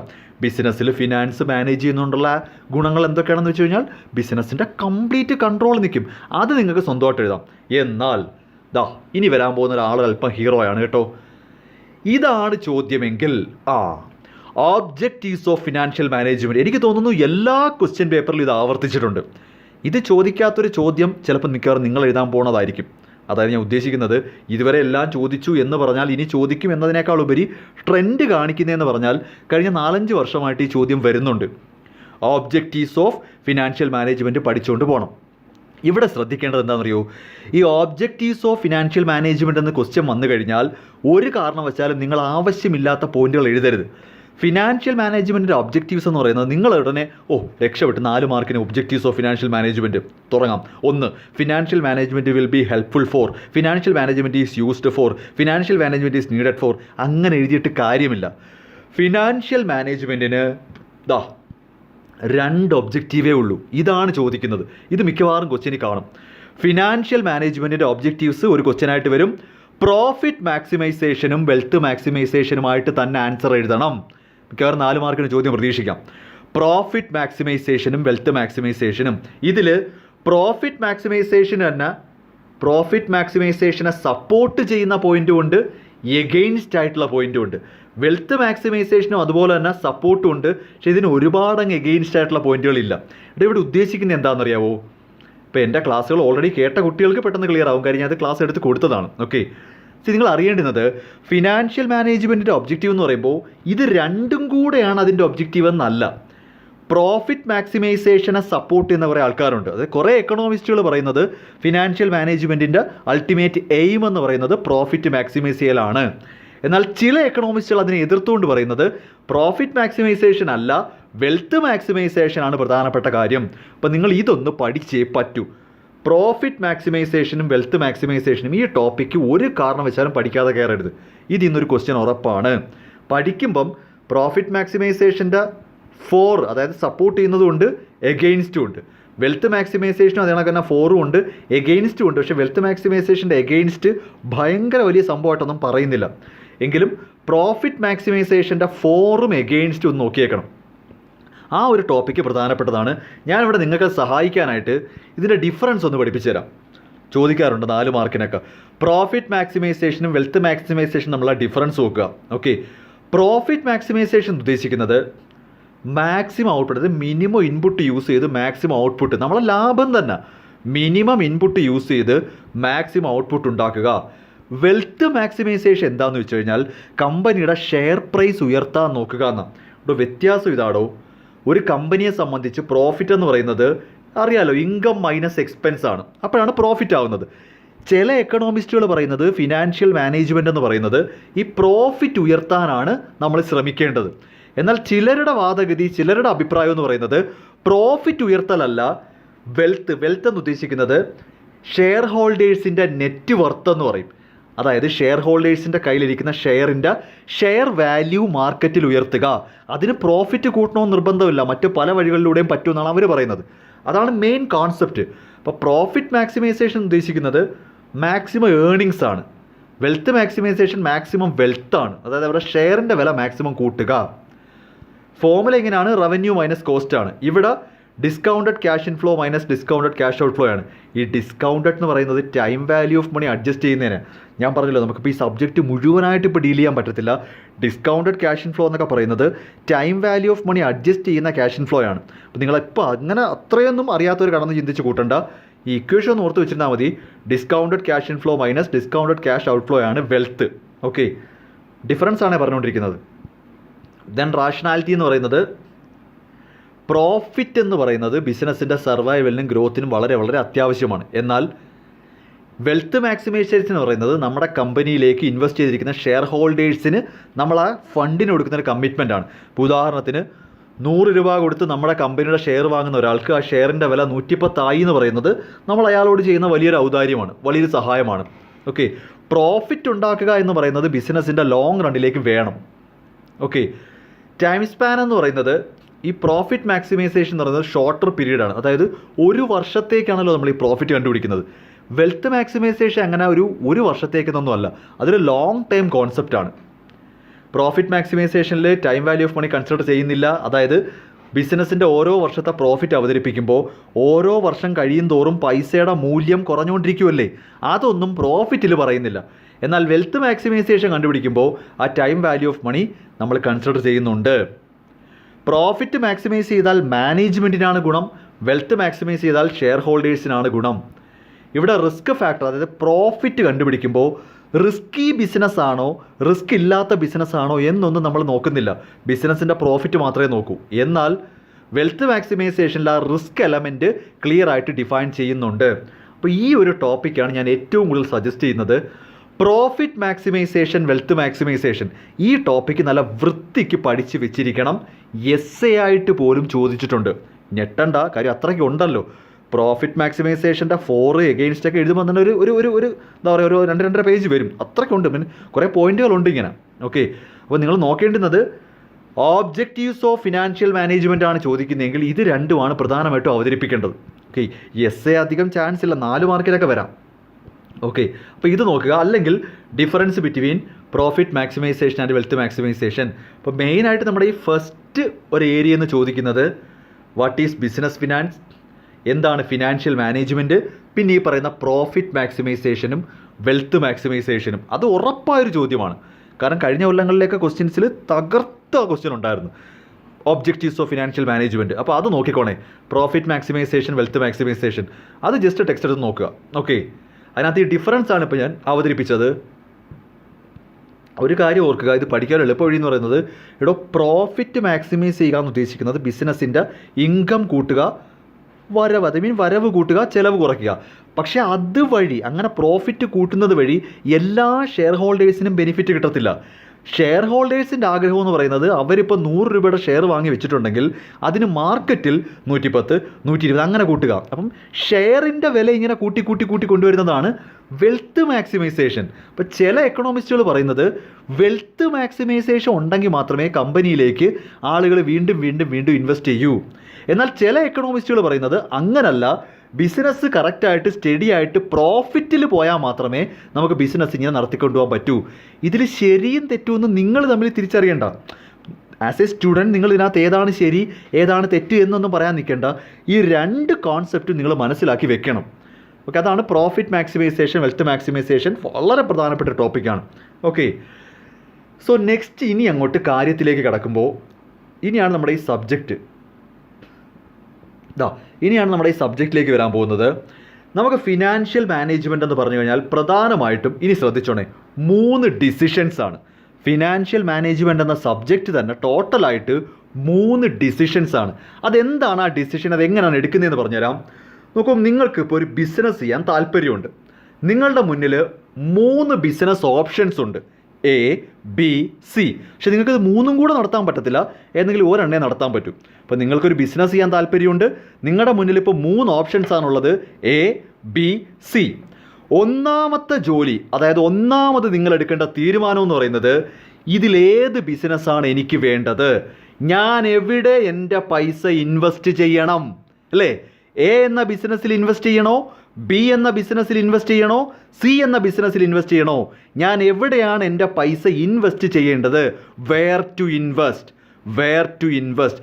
അതാണ് ഇൻവെസ്റ്റ്മെൻറ്റ് ഡിസിഷൻ, അതാണ് ഇൻവെസ്റ്റ്മെൻറ്റ് ഡിസിഷൻ. ഞാനിപ്പോൾ സപ്പോസ് ബി എന്ന ബിസിനസ് ചെയ്യാൻ തീരുമാനിക്കുന്നു. അപ്പോൾ അതിനർത്ഥം എന്താ, ഞാൻ ബി എന്ന ബിസിനസ്സിൽ പൈസ ഇൻവെസ്റ്റ് ചെയ്യാൻ തീരുമാനിച്ചു എന്നല്ലേ. അപ്പോൾ ഫസ്റ്റ് ഡിസിഷൻ എന്ന് പറയുന്നത് ഈ ഇൻവെസ്റ്റ്മെൻറ്റ് ഡിസിഷനാണ്. എവിടെയാണ് നമ്മൾ ഇൻവെസ്റ്റ് ചെയ്യേണ്ടത്. അപ്പോൾ ഒന്നാമത്തെ ഡിസിഷനാണ് investment decision, where to invest. ഈ ഇൻവെസ്റ്റ്മെൻറ്റ് ഡിസിഷൻ തന്നെ 2 ടൈപ്പ് ഉണ്ട് കേട്ടോ. ലോങ് ടേമും ഉണ്ട്, ഷോർട്ട് ടേമും ഉണ്ട്. ലോങ് ടേം എന്ന് ഉദ്ദേശിക്കുന്നത് ഞാൻ ആ ബിസിനസ്സിലേക്ക് ഇൻവെസ്റ്റ് ചെയ്യുന്ന ഫിക്സഡ് ക്യാപിറ്റലാണ്. അത് കോടിക്കണക്കിന് രൂപ വരും. ലോങ് ടേം അതായത് 10 കോടി ഇൻവെസ്റ്റ് ചെയ്യണം, 20 കോടി ഇൻവെസ്റ്റ് ചെയ്യണം, അങ്ങനെ എൻ്റെ ഒരു ഹ്യൂജ് ക്യാപിറ്റൽ ഇൻവെസ്റ്റ് ചെയ്യുന്നതിനെയാണ് ലോങ് ടേം ഇൻവെസ്റ്റ്മെൻറ്റ് ഡിസിഷൻ എന്ന് പറയുന്നത്. ക്യാപിറ്റൽ ബഡ്ജറ്റിംഗ് എന്നാണ് അതിനെ വിളിക്കുന്നത്. കുറിച്ച് വെക്കുന്നുണ്ടല്ലോ. ലോങ് ടേം ഇൻവെസ്റ്റ്മെൻറ്റ് ഡിസിഷൻ്റെ മറ്റൊരു പേരാണ് ക്യാപിറ്റൽ ബഡ്ജറ്റിംഗ്. ഇൻവെസ്റ്റ്മെൻറ്റ് ഡിസിഷനകത്തുള്ള അടുത്ത ക്ലാസിഫിക്കേഷനാണ് ഷോർട്ട് ടേം ഇൻവെസ്റ്റ്മെൻറ്റ് ഡിസിഷൻ. ഇതാണ് വർക്കിംഗ് ക്യാപിറ്റൽ. കണ്ടോ, കണക്ഷൻ വരുന്നുണ്ടോ? എടോ, ഇൻവെസ്റ്റ്മെൻറ്റ് ഡിസിഷൻ എന്ന് പറയുന്നത് മനസ്സിലായോ? നമുക്ക് ഏത് ബിസിനസ്സാണ് ഇൻവെസ്റ്റ് ചെയ്യാൻ തിരഞ്ഞെടുക്കേണ്ടത്, അല്ലെങ്കിൽ എവിടെയാണ് ഞാൻ പൈസ ഇൻവെസ്റ്റ് ചെയ്യേണ്ടത്, ആ ഒരു തീരുമാനമാണ് ഇൻവെസ്റ്റ്മെൻറ്റ് ഡിസിഷൻ. അവിടെ തന്നെ വീണ്ടും 2 തീരുമാനങ്ങളുണ്ട്. ലോങ് ടേം ഇൻവെസ്റ്റ്മെൻറ്റ് ഡിസിഷനും ഉണ്ട്, ഷോർട്ട് ടേം ഇൻവെസ്റ്റ്മെൻറ്റ് ഡിസിഷനും ഉണ്ട്. ലോങ് ടേം എന്ന് ഉദ്ദേശിക്കുന്നത് അതായത് capital budgeting. Long term investment ഡിസിഷനാണ്, അതിൻ്റെ മറ്റൊരു പേരാണ് ക്യാപിറ്റൽ ബഡ്ജറ്റിംഗ്. അവിടെ നമ്മൾ തീരുമാനിക്കുന്നത് ഫിക്സഡ് ക്യാപിറ്റലാണ്, കോടിക്കണക്കിന് രൂപയുടെയാണ്. നെക്സ്റ്റ്, ഈ ബിസിനസ് നടത്തിക്കൊണ്ട് പോകാനായിട്ട് ഡേ ടു ഡേ ഓപ്പറേഷൻസിന് വർക്കിംഗ് ക്യാപിറ്റൽ വേണ്ടേ. അപ്പോൾ ഈ വർക്കിംഗ് ക്യാപിറ്റലിന് വേണ്ടി നമ്മൾ എത്ര രൂപ കരുതി വെക്കണം, അതാണ് ഷോർട്ട് ടേം ഇൻവെസ്റ്റ്മെൻറ്റ് ഡിസിഷൻ അഥവാ വർക്കിംഗ് ക്യാപിറ്റൽ. ശരിക്കും ഇതാണ് ഇതിൻ്റെ ഒരു ക്ലാസിഫിക്കേഷൻ. അപ്പോൾ ഇൻവെസ്റ്റ്മെൻറ്റ് ഡിസിഷൻ തന്നെയാണ് ലോങ് ടേം ആണെങ്കിൽ ക്യാപിറ്റൽ ബഡ്ജറ്റിംഗ് എന്നും ഷോർട്ട് ടേം ആണെങ്കിൽ വർക്കിംഗ് ക്യാപിറ്റൽ ഡിസിഷൻ എന്നുമാണ് വിളിക്കുന്നത്. ഓക്കെ, സോ നമ്മൾ ആദ്യം ഡീൽ ചെയ്യുന്നത് ലോങ് ടേം ഇൻവെസ്റ്റ്മെൻറ്റ് ഡിസിഷനാണ്. അതാണ് ക്യാപിറ്റൽ ബഡ്ജറ്റിംഗ്. അപ്പോൾ ശരിക്കും ഈ ഇൻവെസ്റ്റ്മെൻറ്റ് ഡിസിഷൻ എന്ന ഹെഡിങ്ങിൽ നിങ്ങളുടെ ടെക്സ്റ്റിൽ അവതരിപ്പിച്ചിരിക്കുന്നത് ക്യാപിറ്റൽ ബഡ്ജറ്റിംഗ് ആണ്. ഞാൻ പറഞ്ഞ ലിങ്ക് കിട്ടിയോ? ഇൻവെസ്റ്റ്മെൻറ്റ് ഡിസിഷൻ തന്നെ 2 എണ്ണം ഉണ്ട്, ലോങ് ടേമും ഷോർട്ട് ടേമും ഉണ്ട്. നമ്മുടെ ടെക്സ്റ്റിൽ ഇൻവെസ്റ്റ്മെൻറ്റ് ഡിസിഷൻ എന്ന ഹെഡിനകത്ത് വരുന്നത് ലോങ് ടേം ആണ്. പ്രധാനമായിട്ടും ശ്രദ്ധിക്കേണ്ട ഒരു കാര്യം കേട്ടോണേ. ഇപ്പോൾ ഈ ലോങ് ടേം ഇൻവെസ്റ്റ്മെൻറ്റ് ഡിസിഷനകത്ത് അഥവാ ക്യാപിറ്റൽ ബഡ്ജറ്റിംഗ് എന്ന് പറഞ്ഞ് ഇത്രയും വലിയൊരു തീരുമാനം, ഇൻവെസ്റ്റ്മെൻറ്റ് ഡിസിഷൻ എന്ന് പറയുമ്പോൾ വലിയൊരു തീരുമാനമായിട്ടാണ് നമ്മൾ അവതരിപ്പിക്കുന്നത്. അപ്പോൾ ഇമ്പോർട്ടൻസ് ഓഫ് ക്യാപിറ്റൽ ബഡ്ജറ്റിംഗ് ചോദിച്ചാൽ, ഞാനിപ്പോൾ ഇവിടെ ഒരു കുറുക്ക് വഴി പറഞ്ഞുതരാം. ഇമ്പോർട്ടൻസ് ഓഫ് ക്യാപിറ്റൽ ബഡ്ജറ്റിംഗ് ചോദിച്ചു കഴിഞ്ഞാൽ, നോക്കൂ, നിങ്ങളൊരു പേന വാങ്ങാൻ പോവുകയാണ്, 5 രൂപയുടെ ലെക്സി പേന, 5 രൂപയുടെ പേന വാങ്ങാൻ പോകണം. നമ്മുടെ വീട്ടുകാരെല്ലാം കൂടെ ആലോചിച്ച് 10 ലക്ഷം രൂപയുടെ ഒരു കാറ് വാങ്ങാൻ പോവുകയാണ്. ഇത് രണ്ടും നിങ്ങൾ ഒരുപോലാണോ പ്ലാൻ ചെയ്യുന്നത്? ഒരു കടയിൽ നിന്ന് 5 രൂപയുടെ പേന വാങ്ങുന്നതും ഒരു ഷോറൂമിൽ പോയി 10 ലക്ഷം രൂപയുടെ കാറ് വാങ്ങുന്നതും ഒരുപോലാണോ? ഏതിനാണ് കൂടുതൽ സമയമെടുത്ത് ആലോചിക്കുന്നത്? 10 ലക്ഷത്തിൻ്റെ കാറിനല്ലേ. അതെന്താണോ 10 ലക്ഷം രൂപയുടെ കാറ് വാങ്ങാൻ ഈ 5 രൂപയുടെ പേന വാങ്ങിയതുപോലെ ചുമ്മാ ചെന്നിഞ്ഞ് വാങ്ങിക്കൊണ്ട് വരാഞ്ഞത്? നിങ്ങളുടെ മനസ്സിലിപ്പോൾ കുറേ ഉത്തരങ്ങൾ വരത്തില്ലേ? ഇങ്ങനെയൊക്കെ ആലോചിച്ച് നോക്കിയാൽ മതി. എടോ, 5 രൂപയുടെ ഒരു ലെക്സി പേന വാങ്ങാൻ വലിയ പ്ലാനിങ് ഒന്നും വേണ്ട. 5 രൂപ എടുത്തുകൊണ്ട് പോവുക, കടയിൽ പോവുക, പേന വാങ്ങുക. പക്ഷേ 10 ലക്ഷം രൂപയുടെ കാറ് വാങ്ങാനായിട്ട് സപ്പോസ് നിങ്ങളുടെ കയ്യിൽ 10 ലക്ഷം രൂപ ഉണ്ടെന്ന് വിചാരിച്ചോ. നിങ്ങളുടെ കയ്യിൽ പൈസ ഇല്ലാതെന്നല്ല, നമ്മുടെ കയ്യിൽ 10 ലക്ഷം രൂപ ഉണ്ട് എങ്കിൽ പോലും നമ്മൾ ചുമ്മാ ചെന്നൊരു ഷോറൂമിൽ ചെന്നൊരു കാറ് മേടിച്ചുകൊണ്ട് വരത്തില്ല. കുറേയൊക്കെ ഒന്ന് പ്ലാൻ ചെയ്യത്തില്ലേ? അതെന്തുകൊണ്ടാണ് അത്രയും നിങ്ങൾ പ്ലാൻ ചെയ്യുന്നത് എന്ന ചോദ്യത്തിൻ്റെ ഉത്തരമാണ് importance of capital budgeting. Long term ഫണ്ടാണ്, ഹ്യൂജ് എമൗണ്ട് ഇൻവെസ്റ്റ് ചെയ്യണം, ഇർറിവേഴ്സിബിൾ, ഒരിക്കൽ വാങ്ങിയാൽ പിന്നെ അത് പൈസ തിരിച്ചു കിട്ടത്തില്ല, ലോങ് ടേം കമ്മിറ്റ്മെൻ്റ് ആണ്. ഇങ്ങനെ പല ഉത്തരങ്ങളല്ലേ മനസ്സിൽ വന്നത് അല്ലേ? പിന്നെ ഒരു തവണ മേടിച്ച് കഴിഞ്ഞപ്പോഴായിരിക്കും എൻ്റെ മോഡൽ അങ്ങ് മാറുന്നത്, ഡിമാൻഡ് അങ്ങ് പോകുന്നത്, മാർക്കറ്റിൽ നിന്ന് ഈ പറയുന്ന കാർ ഔട്ടാവുന്നു, അപ്പം ഒബ്സൊളസൻസ് സംഭവിക്കാം. ഇങ്ങനെ കുറേ കാര്യങ്ങൾ മനസ്സിൽ വന്നില്ലേ പിള്ളേരെ? അപ്പോൾ പേന വാങ്ങുന്നതിനേക്കാൾ കാറ് വാങ്ങുമ്പോൾ എന്തുകൊണ്ട് പ്ലാൻ ചെയ്യുന്നു? ആ മനസ്സിൽ വന്ന കാര്യങ്ങളാണ് ഇമ്പോർട്ടൻസ് ഓഫ് ക്യാപിറ്റൽ ബഡ്ജറ്റിംഗ്. ചോദിച്ചാൽ അങ്ങനെ എഴുതിയാൽ മതി, അത്രയൊക്കെ യുക്തി നിങ്ങൾക്ക് വേണം. ഓക്കെ, സോ നെക്സ്റ്റ് ഒരു ടോപ്പിക് എന്ന് പറയുന്നത് ഈ ക്യാപിറ്റൽ ബഡ്ജറ്റിംഗ് അഥവാ ലോങ് ടേം ഇൻവെസ്റ്റ്മെൻറ്റ് ഡിസിഷൻ എടുക്കുന്നത് ഏതൊക്കെ സമയത്താണ്, ബിസിനസ്സിൽ ഏതൊക്കെ ഏരിയാസിലാണ് ക്യാപിറ്റൽ ബഡ്ജറ്റിംഗ് അഥവാ ലോങ് ടേം ഇൻവെസ്റ്റ്മെൻറ്റ് ഡിസിഷൻ എടുക്കുന്നത്, അത് ഞാനൊന്ന് അവതരിപ്പിച്ചു തരാം. ഒന്ന്, പുതിയതായിട്ടൊരു ബിസിനസ് തുടങ്ങാനായിട്ട് ക്യാപിറ്റൽ ബഡ്ജറ്റിംഗ് ഡിസിഷൻ വേണം. കോടിക്കണക്കിന് രൂപയുടെ ഫിക്സഡ് അസറ്റ് റീപ്ലേസ് ചെയ്യുമ്പോൾ ഇതുപോലെ വലിയ രീതിയിൽ ചിന്തിക്കേണ്ടി വരും. ബിസിനസ് ഒന്ന് എക്സ്പാൻഡ് ചെയ്യുമ്പോൾ ഇങ്ങനെ വലിയൊരു തീരുമാനമായിട്ട് ക്യാപിറ്റൽ ബഡ്ജറ്റിംഗ് ഡിസിഷൻ എടുക്കേണ്ടി വരും. ബിസിനസ് ഡൈവേഴ്സിഫിക്കേഷൻ, ഈ എക്സ്പാൻഷനും ഡൈവേഴ്സിഫിക്കേഷനും തമ്മിലുള്ള വ്യത്യാസം എന്താണെന്ന് ചോദിച്ചാൽ, എക്സ്പാൻഷൻ എന്ന് പറയുന്നത് നമ്മുടെ ബിസിനസ് ഇപ്പോൾ എന്താണോ അതിൻ്റെ തന്നെ പുതിയ പുതിയ ബ്രാഞ്ചുകൾ തുടങ്ങുവാണ്. ഇപ്പോൾ നിങ്ങൾക്കൊരു സ്വർണ്ണക്കട ഉണ്ടെങ്കിൽ പുതിയൊരു സ്വർണ്ണക്കടയുടെ ബ്രാഞ്ച് തുടങ്ങുന്നത് എക്സ്പാൻഷനാണ്. എന്നാൽ ഡൈവേഴ്സിഫിക്കേഷൻ എന്ന് പറഞ്ഞാൽ നമുക്കിപ്പോൾ ഉള്ളതൊരു സ്വർണ്ണക്കടയാണ്, നിങ്ങളൊരു പുതിയ ടെക്സ്റ്റൈൽ ഷോപ്പ് തുടങ്ങുന്നതാണ് ഡൈവേഴ്സിഫിക്കേഷൻ. ഉള്ള ബിസിനസ് തന്നെ കൂട്ടി എടുക്കുന്നതാണ് എക്സ്പാൻഷൻ. പുതിയ ഒരു ബിസിനസ്സിലേക്ക് പോകുന്നതിനെയാണ് ഡൈവേഴ്സിഫിക്കേഷൻ എന്ന് പറയുന്നത്. ഇവിടെ ടോപ്പിക് ഇതാണോ, നമ്മൾ എപ്പോഴാണ് ഈ ക്യാപിറ്റൽ ബഡ്ജറ്റിംഗ് ഡിസിഷൻ എടുക്കുന്നത്? ചോദിക്കാതെ ഇങ്ങനെയൊക്കെ ചോദ്യം വരുന്നത്. നീഡ്, സ്കോപ്പ് അല്ലെങ്കിൽ ഡിസിഷൻ അല്ലെങ്കിൽ എന്തെങ്കിലും ആയിക്കോട്ടെ, ഇതിലേതെങ്കിലും ഒരു വാക്കാണ് വരുന്നതെന്നുണ്ടെങ്കിൽ തീർച്ചയായിട്ടും ഇതാണ് ആൻസർ. പുതിയൊരു ബിസിനസ് തുടങ്ങുമ്പോൾ നമ്മൾ ക്യാപിറ്റൽ ബഡ്ജറ്റിംഗ് ഡിസിഷനായിട്ട് ഒരുപാട് ആലോചിക്കേണ്ടി വരും. കോടിക്കണക്കിന് രൂപയുടെ അസറ്റ് റീപ്ലേസ് ചെയ്യുമ്പോൾ എക്സ്പാൻഷൻ, ഡൈവേഴ്സിഫിക്കേഷൻ, ഇനിയുണ്ട് R&D എന്ന് പറയും. ഈ റിസർച്ച് ആൻഡ് ഡെവലപ്മെൻറ്റിന് വേണ്ടി നമ്മൾ പൈസ മുടക്കുന്നത് ഹ്യൂജ് എമൗണ്ട് ആണ്. അപ്പോൾ തീർച്ചയായിട്ടും വളരെയധികം പ്ലാൻ ചെയ്ത് മാത്രമേ റിസർച്ച് ആൻഡ് ഡെവലപ്മെൻറ്റ് പ്രോഗ്രാംസ് ചെയ്യാവൂ. മറ്റൊന്ന് സ്റ്റാറ്റ്യൂട്ടറി റിക്വയർമെൻറ്റ്, അതായത് ബിസിനസ്സിനകത്തുള്ള ചില ഇവിടെ ഉണ്ട് പൊല്യൂഷൻ കൺട്രോൾ എക്യുപ്മെൻറ്റ്സ്, വർക്കേഴ്സിന് ഫെസിലിറ്റി കൊടുക്കാനുള്ള ചില കാര്യങ്ങൾ, അങ്ങനത്തെ ചില കാര്യങ്ങളൊക്കെ കോടിക്കണക്കിന് രൂപ വരും. അതായത് ഇപ്പം നമുക്ക് വലിയ താല്പര്യമൊന്നും കാണത്തില്ല, പക്ഷെ അങ്ങനത്തെ കാര്യങ്ങളില്ലെങ്കിൽ കേസായിപ്പോവും. സ്റ്റാറ്റ്യൂട്ടറി റിക്വയർമെൻ്റ് ഉണ്ടോ, ഒരു ബിസിനസ് സ്ഥാപനം തുടങ്ങണമെങ്കിൽ നിർബന്ധമായിട്ടും ഇത്ര കാര്യങ്ങൾ അവിടെ ചെയ്തിരിക്കണം. അപ്പോൾ അങ്ങനെ ചെയ്യുന്നതിനും ചിലപ്പോൾ കോടിക്കണക്കിന് രൂപയാവും. അത്തരം കാര്യങ്ങളിലെല്ലാം നമ്മൾ ഈ പറയുന്ന ക്യാപിറ്റൽ ബഡ്ജറ്റിംഗ് ഡിസിഷനാണ് തീരുമാനിക്കുന്നത്. അപ്പോൾ സിംപ്ലി ക്യാപിറ്റൽ ബഡ്ജറ്റിംഗ് എന്ന് പറഞ്ഞാൽ നമ്മൾ ലോങ് ടേം ഇൻവെസ്റ്റ്മെൻറ്റ് ഡിസിഷൻ എടുക്കുകയാണ്. അപ്പോൾ നന്നായിട്ട് ആലോചിച്ച് കാര്യം, അത് ഒരുപാട് പ്ലാൻ ചെയ്യണം. അപ്പോൾ ക്യാപിറ്റൽ ബഡ്ജറ്റിംഗ് എന്ന് പറഞ്ഞു കഴിഞ്ഞാൽ commitment of long term funds ആണ്. അപ്പോൾ ആ ലോങ് ടേം ഫണ്ട്സ് കമ്മിറ്റ് ചെയ്യുമ്പോഴത്തേക്ക് പ്രധാനമായിട്ടും ഈ ഏരിയാസിൽ ഒരു ബിസിനസ്സിൻ്റെ ഈ പറയുന്ന കാര്യങ്ങളിലൊക്കെയാണ് നമ്മൾ സാധാരണഗതിയിൽ അത്തരമൊരു ലോങ് ടേം കമ്മിറ്റ്മെൻറ്റ് നടത്തുന്നത്. ഇനി നിങ്ങൾക്കൊരു സംശയം വരാം, ഇയാൾ ഞാനങ്ങ് പറഞ്ഞു പോയാൽ ശരിയാവത്തില്ലല്ലോ. ഇവിടെ ABC ഈ 3 ബിസിനസ്സല്ലേ നമ്മുടെ മുമ്പിലുള്ളത് അല്ലേ? ഞാൻ നിങ്ങളോട് ആദ്യം ആവശ്യപ്പെടുന്നത് ഒരു ഫിനാൻഷ്യൽ മാനേജ്മെൻറ്റിൽ ആദ്യത്തെ ഡിസിഷൻ എന്ന് പറയുന്നത് ഇൻവെസ്റ്റ്മെൻറ്റ് ഡിസിഷനാണ്. അതിൽ തന്നെ ആദ്യത്തത് ലോങ് ടേം ഇൻവെസ്റ്റ്മെൻറ്റ് ഡിസിഷനാണെന്ന് ഞാൻ പറഞ്ഞു. ഓക്കെ, എൻ്റെ സംശയം ഇത്രയേ ഉള്ളൂ, നമ്മുടെ മുന്നിൽ 3 ബിസിനസ് ഉണ്ട്, ABC. ഇതിൽ ഏറ്റവും നല്ല ബിസിനസ് ഏതാണെന്ന് നമ്മളെങ്ങനെ കണ്ടുപിടിക്കുന്നത്? ഇതിൽ ഏറ്റവും നല്ല ബിസിനസ് ഏതാണെന്ന് നമ്മൾ എങ്ങനെയാണ് കണ്ടുപിടിക്കുന്നത്? അതിനാണ് നമുക്കൊരു 5 മെത്തേഡുള്ളത്. അത് കണ്ടുപിടിക്കാനാണ് നമുക്കൊരു 5 മെത്തേഡുള്ളത്. Capital budgeting methods. 2 ട്രഡീഷണൽ മെത്തേഡും 3 മോഡേൺ മെത്തേഡും. 2 ട്രഡീഷണൽ മെത്തേഡും 3 മോഡേൺ മെത്തേഡും. ഈ പേ ബാക്ക് പീരീഡിനോട് ചേർന്ന് തന്നെ ഇംപ്രൂവ്ഡ് പേ ബാക്ക് പീരീഡ് അല്ലെങ്കിൽ ഡിസ്കൗണ്ടഡ് പേ ബാക്ക് പീരീഡ് എന്നൊക്കെ പറഞ്ഞ് ചിലപ്പോൾ ടെക്സ്റ്റ് കാണും.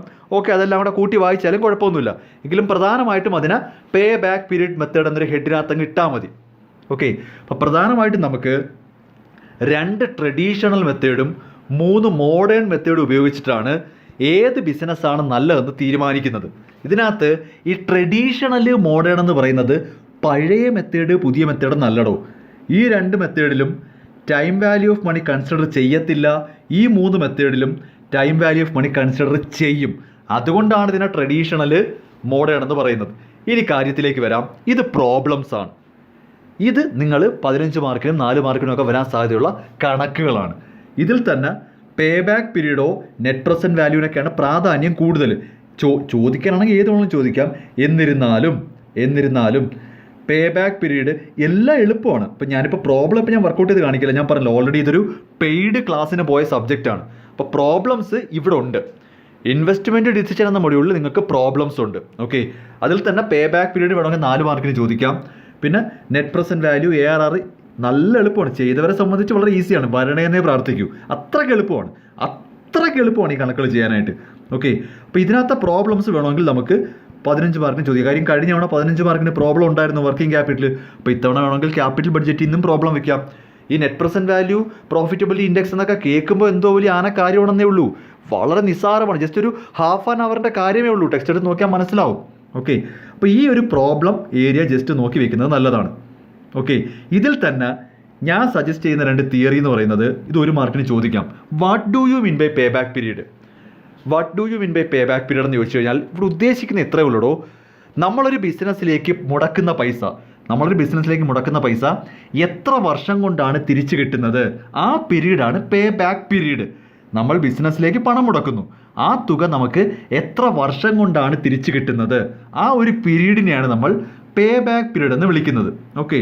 പിന്നെ ചോദിച്ചു കണ്ടിട്ടുള്ളത് what is net present value, N P V ഇതും ചോദിച്ചിട്ടുണ്ട് ഒരു മാർക്കിന്.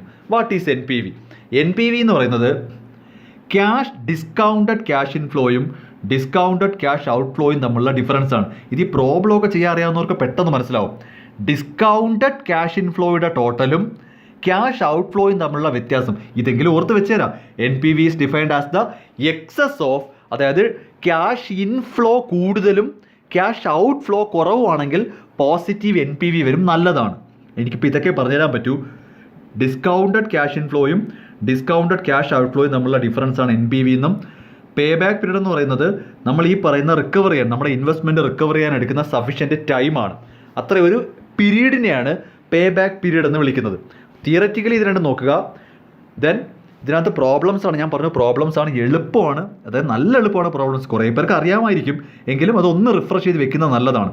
കാര്യം കഴിഞ്ഞ തവണ ഒന്നും ചോദിച്ചില്ല, കഴിഞ്ഞ തവണത്തെ ക്വസ്റ്റ്യനിൽ ഇതിൽ നിന്ന് പ്രോബ്ലംസ് ഇല്ലായിരുന്നു. പക്ഷേ എളുപ്പമുള്ള കാര്യങ്ങളായതുകൊണ്ടാണ് ഞാൻ സജസ്റ്റ് ചെയ്യുന്നത്. വളരെ പ്രയാസമുള്ള കാര്യമാണെങ്കിൽ പഠിക്കുക ഞാൻ പറയില്ല. കാര്യം ഞാൻ എപ്പോഴും പറയുന്ന കേസാണ്, ഒരു ക്വസ്റ്റ്യൻ പേപ്പർ കിട്ടുമ്പോൾ നിങ്ങൾക്ക് വിഷമം ഉണ്ടാവുന്നത് ടഫ് ക്വസ്റ്റ്യൻ വന്നാൽ നമുക്ക് വലിയ വിഷമമില്ല, അത് പഠിച്ചാലും നടക്കത്തില്ല.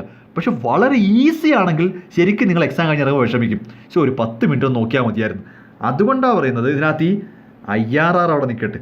IRRൻ്റെ എൻ്റെ ഒരു ക്ലാസ് ഉണ്ട്, ഞാനായിട്ട് തന്നെ പറയുന്നില്ല ഇനി ഇരുന്ന് നോക്കി മെനക്കെടണമെന്ന്, എങ്കിലും ആ ക്ലാസ് അവിടെ കിടപ്പുണ്ട്. ബാക്കിയുള്ള 4 മെത്തേഡ് നോക്കി വെക്കുന്നത് നല്ലതായി, അത്രയ്ക്ക് ഈസിയാണ്. IRRൻ്റെ ക്ലാസ്സുകൾ ഞാനതിനകത്ത് പബ്ലിക്കലി ഇട്ടിട്ടുണ്ട്, വേണമെങ്കിൽ നോക്കാം. IRR മാത്രം ഞാൻ അപ്ലോഡ് ചെയ്തിട്ടുണ്ട്, ബാക്കിയുള്ളതെല്ലാം എളുപ്പമാണ്. നിങ്ങൾക്ക് വേണമെങ്കിൽ ടെക്സ്റ്റ് വെച്ച് നോക്കാവുന്നേ ഉള്ളൂ, വളരെ നിസ്സാരമായിട്ട് മനസ്സിലാവും, നല്ല എളുപ്പമാണ്. അപ്പോൾ ഇതിനകത്ത് പ്രോബ്ലംസ് ഒന്ന് ഓടിച്ച് നോക്കി വെക്കുന്നത് നല്ലതാണ്.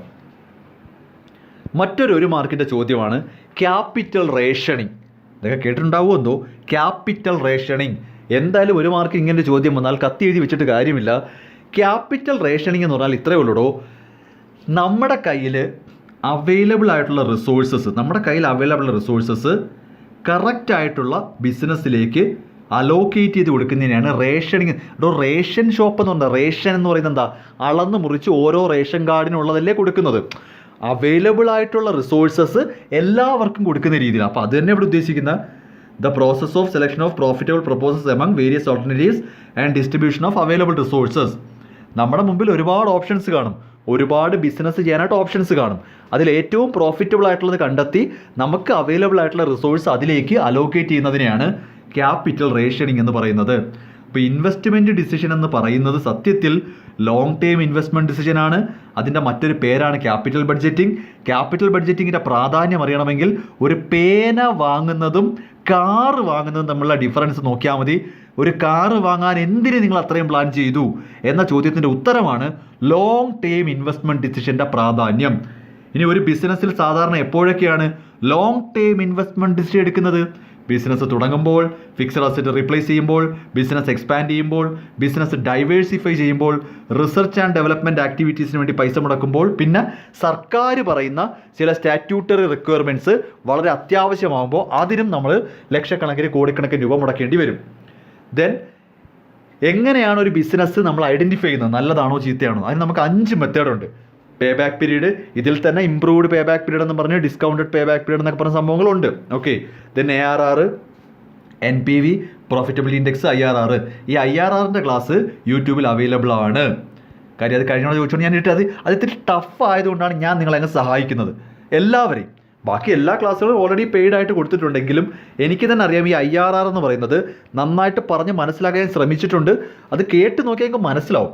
IRR പക്ഷേ കുറച്ച് ബുദ്ധിമുട്ടാണ്, ഒരല്പം കമ്പാരിറ്റീവ്ലി ഇത്തിരി ടഫ് എന്ന് പറയുന്ന IRR ആണ്. അതുകൊണ്ട് തന്നെ ഞാനത് എല്ലാവർക്കും വേണ്ടി പബ്ലിക്കലി അവൈലബിൾ ആക്കിയിട്ടുണ്ട്.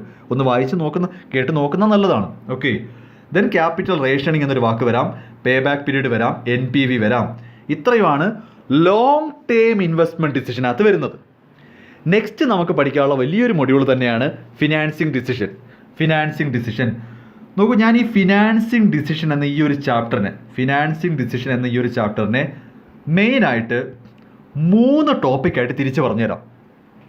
ഫിനാൻസിങ് ഡിസിഷൻ എന്ന ഈ ഒരു ടോട്ടൽ മൊഡ്യൂളിനെ 3 സബ് ടോപ്പിക്കാക്കി തരാം.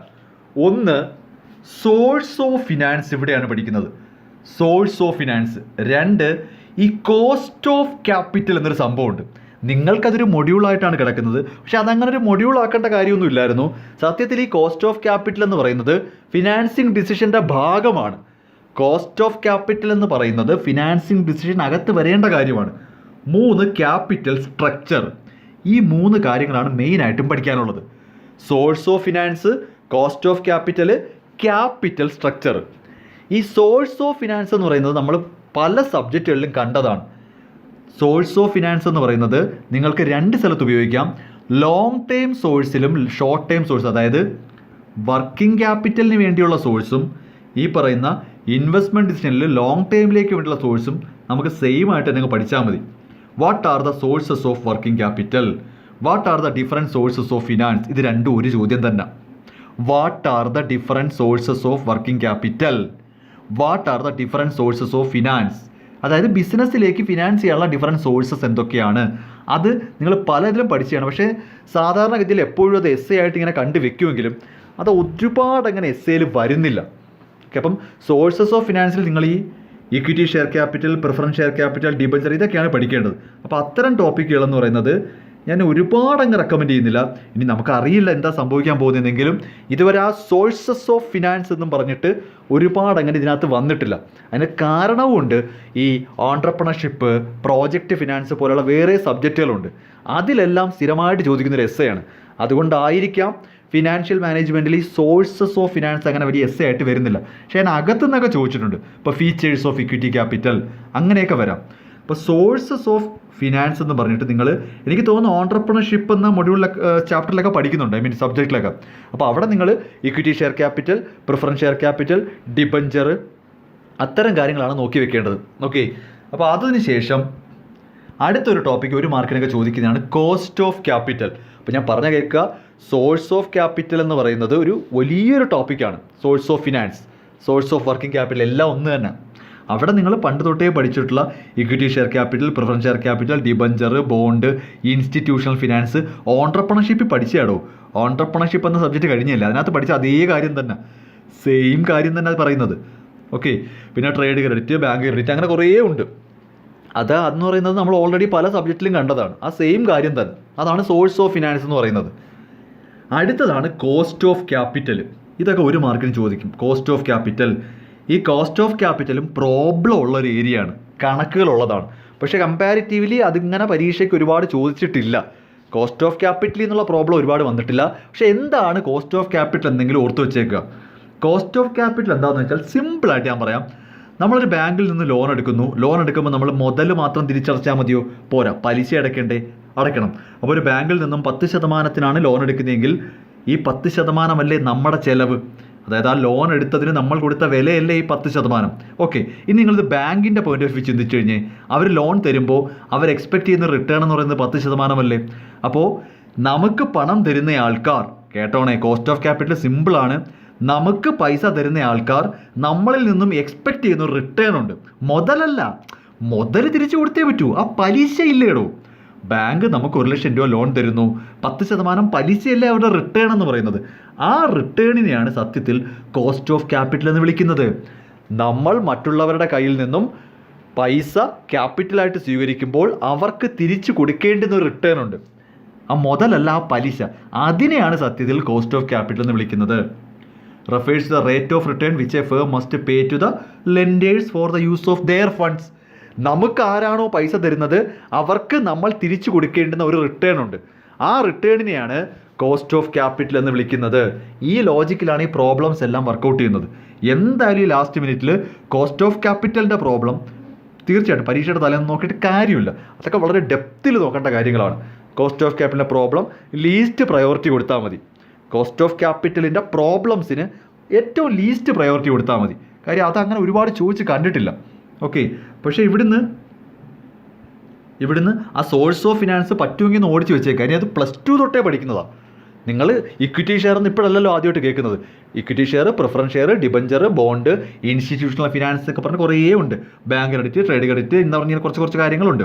ഓക്കെ, അത് EDP-യിൽ പഠിച്ചു. എവിടെ ചിലരെ സംബന്ധിച്ച് പ്രോജക്റ്റ് ഫിനാൻസിൽ പഠിക്കാനുള്ളതാണ്, ചിലർക്ക് അത് +2-ലൊക്കെ നമ്മൾ പഠിച്ചാണ്. അങ്ങനെ നമ്മൾ ഡീൽ ചെയ്താണ് കുറേ സ്ഥലത്തായിട്ട്. ഓക്കെ, അപ്പോൾ അതൊന്ന് ഓടിച്ചെന്ന് വെച്ചേക്കുക. ദെൻ കോസ്റ്റ് ഓഫ് ക്യാപിറ്റൽ ഒരു മാർക്ക് ഞാൻ പറഞ്ഞു തന്നിട്ടുണ്ട്. Cost of capital means the cost of the capital എന്നൊന്നും എഴുതി വെച്ചുകളയല്ലേ. കോസ്റ്റ് ഓഫ് ക്യാപിറ്റൽ എന്ന് പറഞ്ഞാൽ ഇത്രേ ഉള്ളൂ, നമുക്ക് പൈസ തരുന്ന ആൾക്കാർ ഒരു റിട്ടേൺ എക്സ്പെക്റ്റ് ചെയ്യും. ആ റിട്ടേണിനെയാണ് കോസ്റ്റ് ഓഫ് ക്യാപിറ്റൽ എന്ന് വിളിക്കുന്നത്. അതാണ് ഏറ്റവും പ്രധാനപ്പെട്ട ലോജിക്ക്. ഓക്കെ, നെക്സ്റ്റ് ഇത് ഇവർ പഠിക്കാനുള്ള പ്രധാനപ്പെട്ട ഒരു പോയിന്റ് ക്യാപിറ്റൽ സ്ട്രക്ചർ. ഇത് ഞാൻ പഠിപ്പിച്ചു തരാം. ഈ ക്യാപിറ്റൽ സ്ട്രക്ചർ എന്ന് പറയുന്നത്, നമുക്കൊരു ബിസിനസ് ചെയ്യാൻ സ്വന്തം പൈസ മാത്രമേ ഉപയോഗിക്കാവൂ നിർബന്ധം വല്ലതും ഉണ്ടോ? കടമെടുത്തൂടെ?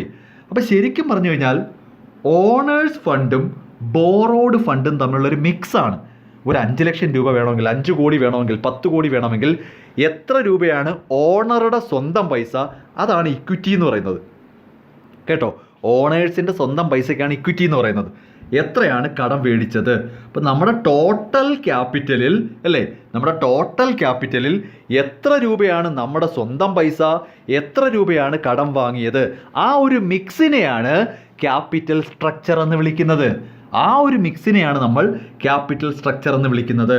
ഇതിന് ചോദിക്കാൻ കൊള്ളാവുന്നൊരു എസ്സേയാണ് ഇത്, ഞാൻ പഠിപ്പിച്ചു തരാം. Factors determining capital structure. സിമ്പിളായിട്ട് മനസ്സിലാക്കുക, ടെൻഷൻ അടിക്കേണ്ട, വലിയൊരു ടോപ്പിക്കായിട്ട് തലയിൽ എടുക്കേണ്ട. ഇത്രയേ ഉള്ളൂ. ഒരു ബിസിനസ്സിൽ ഒരാൾ ഇൻവെസ്റ്റ് ചെയ്യുമ്പോൾ, അതായത് ഇപ്പം ഞാനൊരു ബിസിനസ് നടത്തുവാണ്, അപ്പോൾ എന്നെ സംബന്ധിച്ച് ഒരു 5 കോടി രൂപയുടെ ഇൻവെസ്റ്റ്മെൻറ്റ് വേണമെന്ന് വിചാരിക്കുക. അപ്പം ഞാൻ ആലോചിക്കുന്നത് ഈ 5 കോടിയിൽ എത്ര രൂപ ഞാൻ എൻ്റെ പൈസ ഇറക്കണം, എത്ര രൂപ കടം വാങ്ങണം, അത് ഏതൊക്കെ ഫാക്ടേഴ്സ് പരിഗണിച്ചിട്ടാണ് ഞാനത് തീരുമാനിക്കുന്നതെന്ന്.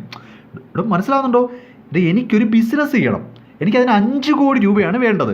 അപ്പോൾ എൻ്റെ ചോദ്യം ഇതാണ്, ഈ 5 കോടിയിൽ എത്ര രൂപയാണ് ഞാൻ എൻ്റെ സ്വന്തം പൈസ ഇടേണ്ടത്, എത്ര രൂപയാണ് ഞാൻ കടമെടുക്കേണ്ടത്? അതാണ് ക്യാപിറ്റൽ സ്ട്രക്ചർ. എന്തൊക്കെ കാര്യങ്ങൾ, എന്തൊക്കെ ഫാക്ടേഴ്സ് പരിഗണിച്ചിട്ടാണ് ഞാൻ ഈ തീരുമാനം എടുക്കേണ്ടത്? ഇതൊരു എസ്സേ വന്നതാണ്. എന്തൊക്കെ പരിഗണിക്കുമെന്ന് ചോദിച്ചു കഴിഞ്ഞാൽ, ആദ്യം സൈസ് ഓഫ് ദ ബിസിനസ്. ഞാൻ ഈ പറഞ്ഞ് ഇങ്ങനെ എഴുതി വെക്കുക. ഒരു കാര്യം ബുക്കിൽ എടുത്തിട്ടുണ്ടെങ്കിൽ ഇതൊന്ന് ഹെഡിങ് കൊടുത്തേ, ഒരു എളുപ്പ വഴി പറഞ്ഞുതരാം ഇത് പഠിച്ചു വെക്കാൻ. എഴുതുന്നത് ചെറുതായിട്ടാണെങ്കിലും പരീക്ഷയ്ക്ക് കൊണ്ടുപോയി അങ്ങ് പൊലിപ്പിച്ചേക്കണേ. ഇപ്പോൾ കുറിച്ച് വെക്കാൻ പറയുന്നത് കുറച്ച് നോട്ടായിരിക്കും, പരീക്ഷയ്ക്ക് നല്ല ഗ്രാൻഡായിട്ട് എഴുതിക്കോണം. ഹെഡിങ് കൊടുത്തു, factors determining capital structure. Okay, 1 size of the business. Size of the business ഉദ്ദേശിക്കുന്നത് ഇത്രയേ ഉള്ളൂ, സ്മോൾ സൈസ് ബിസിനസ് ആണെങ്കിൽ അവർക്ക് കടമെടുക്കാൻ ഇത്തിരി ധൈര്യം കുറയും. അപ്പോൾ സ്മോൾ സ്കെയിൽ ബിസിനസ് കൂടുതലും ഓണേഴ്സ് ഫണ്ട് അല്ലെങ്കിൽ ഇക്വിറ്റി യൂസ് ചെയ്ത് നടത്തുന്നതാണ് നല്ലത്. കാര്യം അവർക്ക് കടം കിട്ടാനും കുറച്ച് ബുദ്ധിമുട്ടാണ്. എന്നാൽ ലാർജ് സ്കെയിൽ ബിസിനസ്സിന് പെട്ടെന്ന് കടം കിട്ടും, അവർക്ക് പൈസ കടം എടുക്കാൻ എളുപ്പമാണ്. അതുകൊണ്ട് തന്നെ ഇങ്ങനെ എഴുതിയാൽ മതി, സ്മോൾ സ്കെയിൽ ബിസിനസ് കൂടുതലായിട്ടും ഇക്വിറ്റി, ലാർജ് സ്കെയിൽ ബിസിനസ് ആണെങ്കിൽ അവർക്ക് കടമെടുത്ത് ചെയ്താലും കുഴപ്പമൊന്നും വരത്തില്ല. സ്റ്റേജ് ഓഫ് ദ ഫേം, അതായത് ഈ ബിസിനസ്സിൻ്റെ ഇപ്പോഴത്തെ ഒരു അവസ്ഥ, ബിസിനസ് നല്ല രീതിയിൽ ഡൈനാമിക് ആയിട്ട് നല്ല ഫ്ലറിഷ് ചെയ്ത് നിൽക്കുന്ന അവസ്ഥയിലാണെങ്കിൽ കടമെടുക്കാം, കുഴപ്പമൊന്നുമില്ല, നമുക്ക് തിരിച്ചു കൊടുക്കാമല്ലോ. പക്ഷേ ബിസിനസ് ഡിക്ലൈനിങ് ആണ്, പൊട്ടിപ്പൊളിഞ്ഞ് മുങ്ങിക്കൊണ്ടിരിക്കുന്ന കപ്പലാണെങ്കിൽ ദയവീത് ഇനി കടമെടുക്കരുത്. അപ്പോൾ ഫ്ലറിഷിംഗ് സ്റ്റേജ് അല്ലെങ്കിൽ ഒരു ബൂം സ്റ്റേജിലാണെങ്കിൽ ഡെറ്റ് ക്യാപിറ്റൽ യൂസ് ചെയ്യാം. ഡിക്ലൈനിങ് സ്റ്റേജിലാണെന്നുണ്ടെങ്കിൽ കഴിവതും സ്വന്തം പൈസയിട്ട് കളിക്കാൻ നോക്കുക. നേച്ചർ ഓഫ് ബിസിനസ് എന്ന് പറഞ്ഞാൽ സാധാരണ രീതിയിലുള്ള ട്രേഡിംഗ് ബിസിനസ് ആണെങ്കിൽ കൂടുതലും ഇക്വിറ്റി അഥവാ സ്വന്തം പൈസയാണ് നല്ലത്. അതല്ല പബ്ലിക് യൂട്ടിലിറ്റി ഫേംസ് ആണെന്നുണ്ടെങ്കിൽ നമുക്ക് വേണമെങ്കിൽ ഡിബഞ്ചറൊക്കെ ഇഷ്യൂ ചെയ്യാം, അതായത് കടമൊക്കെ വാങ്ങാം. നെക്സ്റ്റ്, സ്റ്റേബിൾ ഏണിംഗ് ഉണ്ടെങ്കിൽ, കൃത്യമായിട്ട് വരുമാനം വന്നുകൊണ്ടിരിക്കുകയാണെന്നുണ്ടെങ്കിൽ, സ്റ്റേബിൾ ഏണിംഗ് ഉണ്ടെന്ന് ഉറപ്പാണെങ്കിൽ കടമെടുക്കാം. അതല്ല വരുമാനത്തിനകത്ത് മുട്ട് വരുവാണെങ്കിൽ, സ്റ്റേബിൾ ഏണിംഗ് ഇല്ലെങ്കിൽ വലിയ രീതിയിൽ കടമെടുക്കുന്നത് പണി കിട്ടും. അപ്പോൾ സ്റ്റേബിൾ ഏണിംഗ് ഉണ്ടെങ്കിൽ ഡെറ്റ് ക്യാപിറ്റൽ യൂസ് ചെയ്യാം. സ്റ്റേബിൾ ഏണിംഗ് അൺസ്റ്റേബിൾ ആണെന്നുണ്ടെങ്കിൽ ഇക്വിറ്റിയാണ് നല്ലത്. ഇങ്ങനെ കുറിച്ച് വെച്ചിട്ട് പരീക്ഷയ്ക്ക് എഴുതിയാൽ മതിയോ. കണ്ടിന്യൂസ് ക്യാഷ് ഫ്ലോ ഉണ്ടെങ്കിൽ ഡെറ്റ് ക്യാപിറ്റൽ യൂസ് ചെയ്യാം, ഇല്ലെങ്കിൽ ഇക്വിറ്റിയാണ് നല്ലത്. ദെൻ കൺട്രോൾ എന്ന് ഉദ്ദേശിക്കുന്നത്, നോക്കൂ, കമ്പനീസിനെ സംബന്ധിച്ച് ഷെയർ ഹോൾഡേഴ്സാണ് ഓണർ എന്ന് പറയുന്നത്.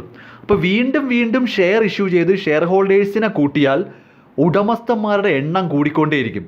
അപ്പോൾ ഓൾറെഡി ഉള്ള ഉടമസ്ഥന്മാർക്ക് കൺട്രോൾ കുറയും. മനസ്സിലാവുന്നുണ്ടോ?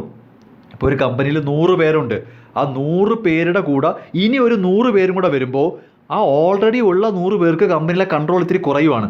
അപ്പോൾ അവർക്ക് കൺട്രോൾ പിടിച്ചു നിർത്തണമെങ്കിൽ എക്സിസ്റ്റിംഗ് ഷെയർ ഹോൾഡേഴ്സിന് അവരുടെ കൺട്രോൾ അതുപോലെ തന്നെ വേണമെന്നുണ്ടെങ്കിൽ ഫർദർ ക്യാപിറ്റൽ കടം വാങ്ങുക. കടം തരുന്ന ആൾ കമ്പനി കയറി ഭരിക്കത്തില്ലല്ലോ. കടം കിട്ടുന്നയാൾക്ക് കൃത്യമായിട്ട് പലിശ കൊടുത്താൽ പോരെ, അവയിനകത്തോട്ട് കയറാൻ പോകുന്നില്ലല്ലോ. അപ്പം അതാണ് ഈ കൺട്രോൾ എന്ന് ഉദ്ദേശിക്കുന്നത്. കമ്പനിയിൽ കംപ്ലീറ്റ് കൺട്രോൾ വേണമെങ്കിൽ ഡെറ്റ് ക്യാപിറ്റൽ യൂസ് ചെയ്യുക. അതല്ല വീണ്ടും വീണ്ടും വീണ്ടും ഷെയർ ഇഷ്യൂ ചെയ്ത്, അതായത് വീണ്ടും വീണ്ടും മുതലാളിമാരാക്കാൻ പോയി കഴിഞ്ഞാൽ എല്ലാവരുടെ കയറി അവരുടെ കൺട്രോൾ നഷ്ടപ്പെടും.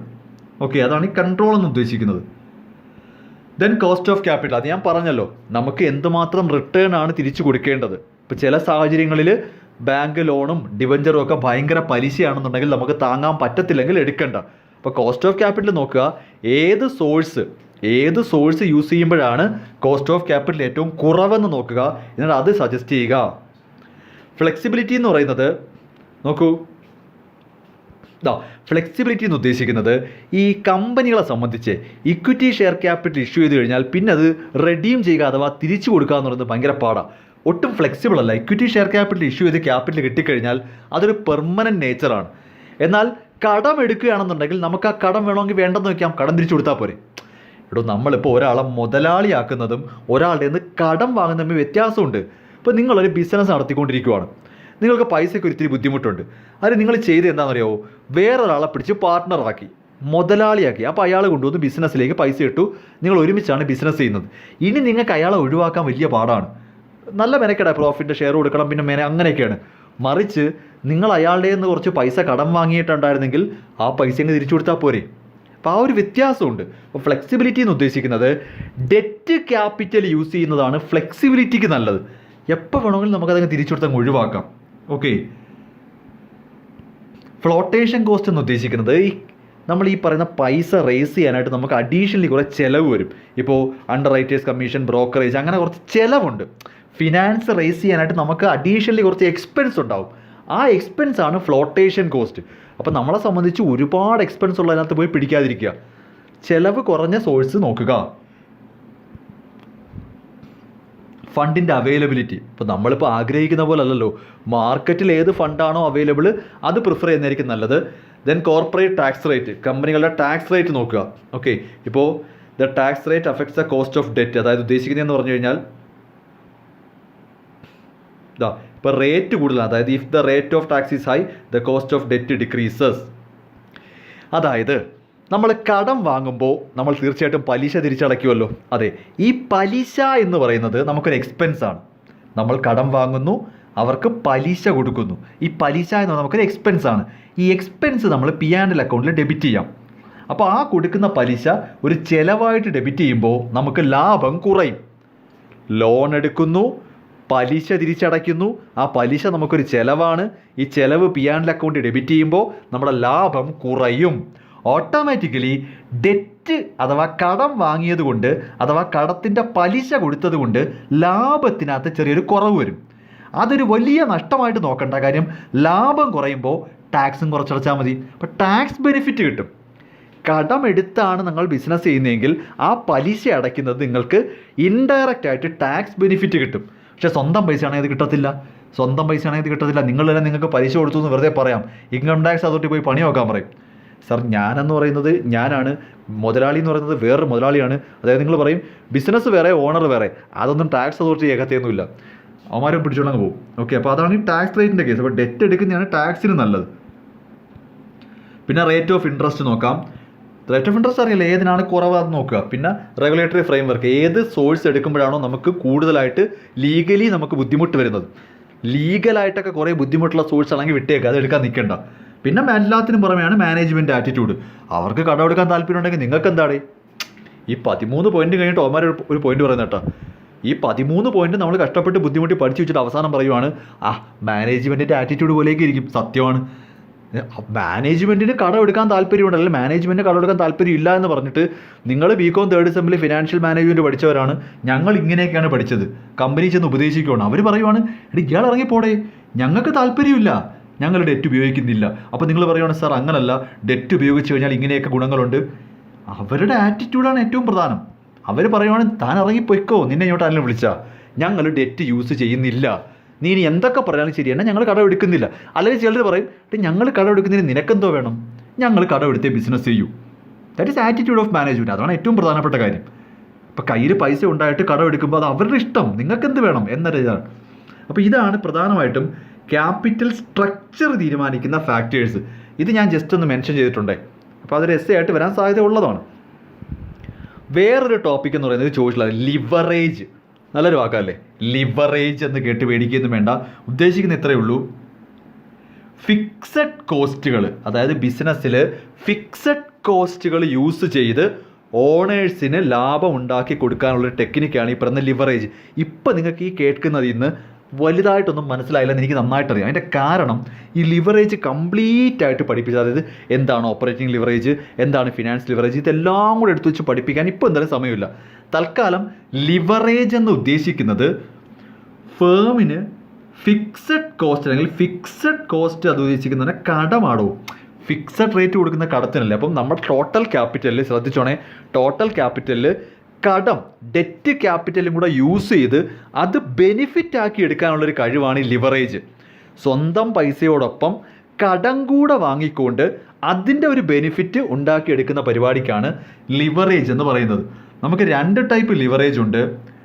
ഓപ്പറേറ്റിംഗ് ലിവറേജ് ഉണ്ട്. ഇത് ചോദിച്ചിട്ടുണ്ട്.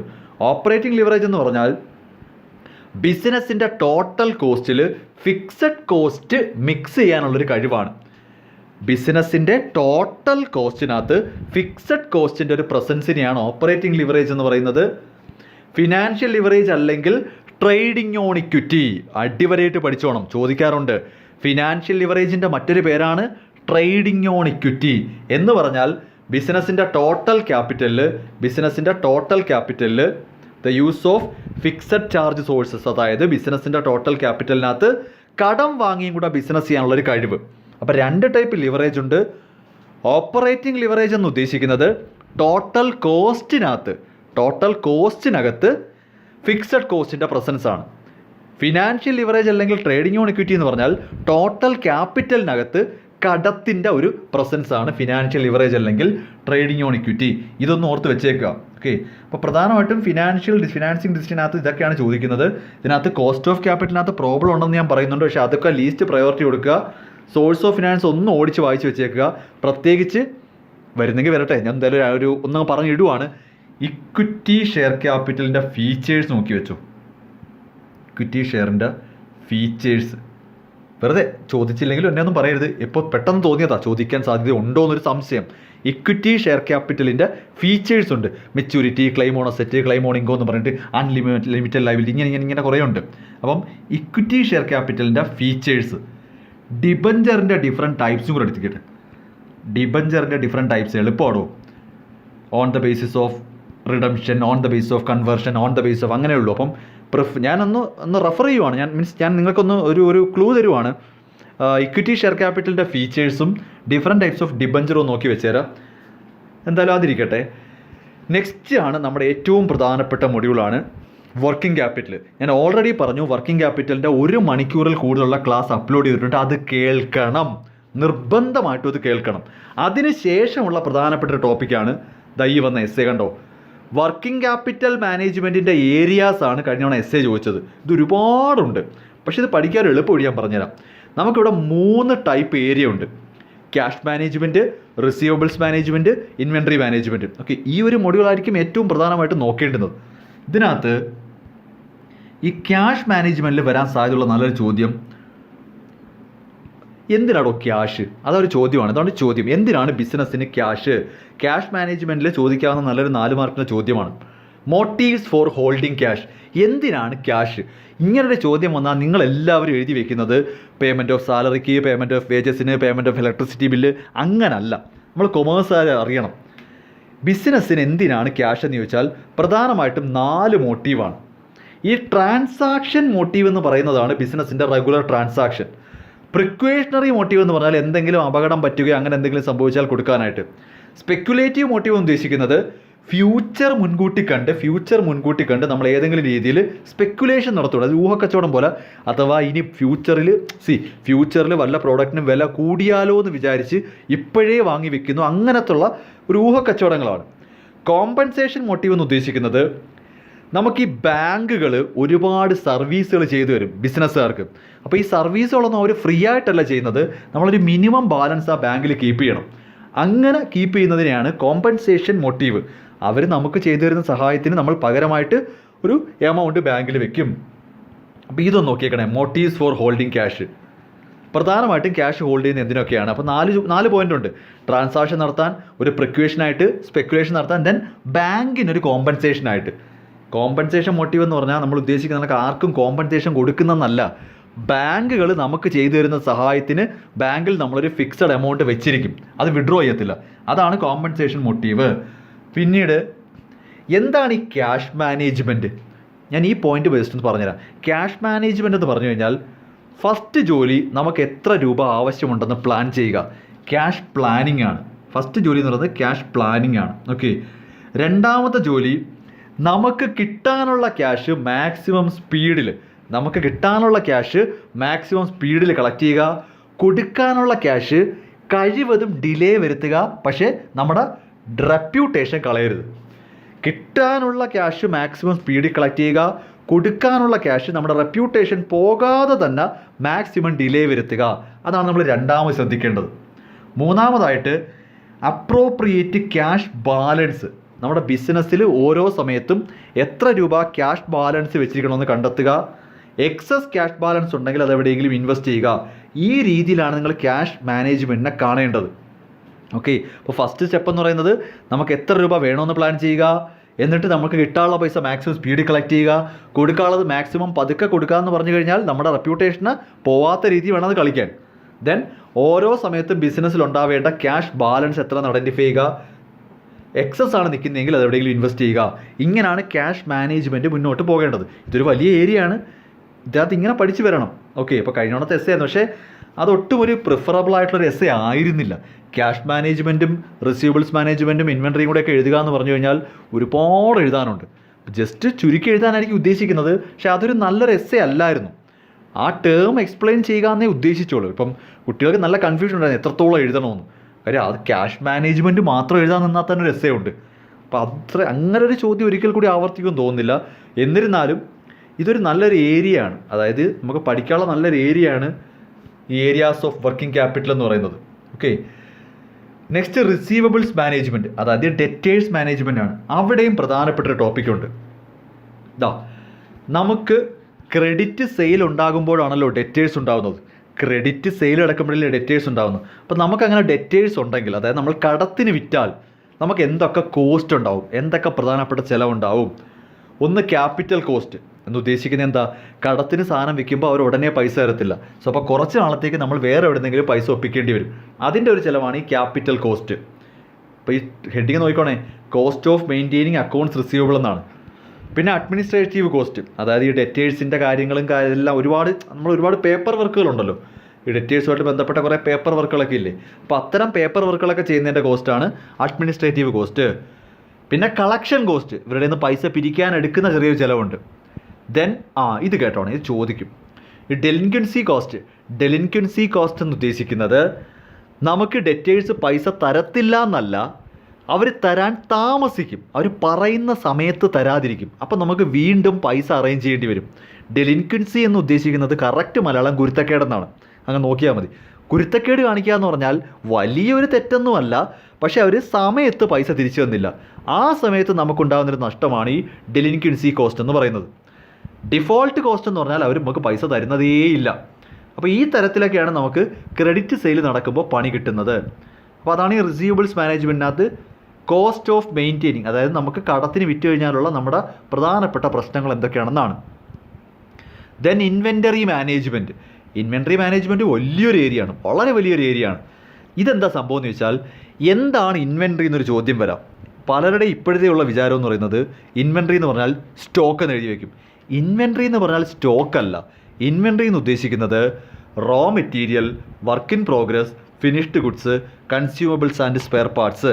അപ്പോൾ ഒരിക്കലും ഒരു 4 മാർക്കിനോ 2 മാർക്കിനോ ഒക്കെ ചോദിച്ചതാണ് എന്താണ് ഇൻവെൻറ്ററി. ഇൻവെൻറ്ററി എന്ന് പറഞ്ഞാൽ raw material, work in progress, finished ഗുഡ്സും. അപ്പോൾ നമ്മൾ ഈ ഫിനിഷ്ഡ് ഗുഡ്സ് മാത്രമാണ് എപ്പോഴും ഇൻവെൻറ്ററി എന്ന് വിചാരിക്കുന്നത്. അല്ല, നമ്മുടെ ബിസിനസ്സിനകത്തിരിക്കുന്ന എല്ലാ സാധനങ്ങളും ഇൻവെൻറ്ററി എന്ന ഹെഡിൽ തന്നെയാണ് വരുന്നത്. ഈ ഇൻവെൻ്ററി മാനേജ്മെൻറ്റിനകത്ത് അതിനകത്ത് പ്രധാനമായിട്ട് ശ്രദ്ധിക്കേണ്ടുന്നത് ഞാൻ ഈ കുറച്ച് ടേമുകൾ പറയാം.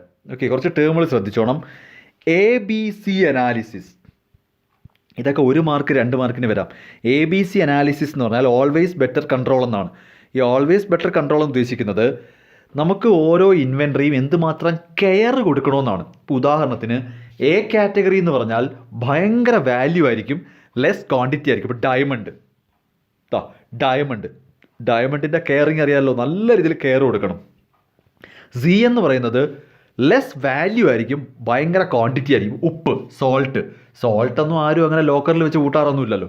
ബി കാറ്റഗറി എന്ന് പറഞ്ഞാൽ മോർ ഓർ ലെസ് ക്വാണ്ടിറ്റിക്ക് അനുസരിച്ച് തന്നെ ആയിരിക്കും വാല്യൂ, കാഷ്യൂ നട്ട് എന്നൊക്കെ പറയുന്ന കണക്ക്. ഓക്കെ, അപ്പോൾ നമ്മളതിനെ എങ്ങനെ കെയർ ചെയ്യണമെന്നാണ്, അതാണ് ഈ ഓൾവേസ് ബെറ്റർ കൺട്രോൾ. അപ്പോൾ ABC, അപ്പോൾ അതൊന്ന് നോക്കി വെച്ചേക്കുക, വരാൻ സാധ്യതയുള്ളതാണ്. പിന്നെ VED, വൈറ്റൽ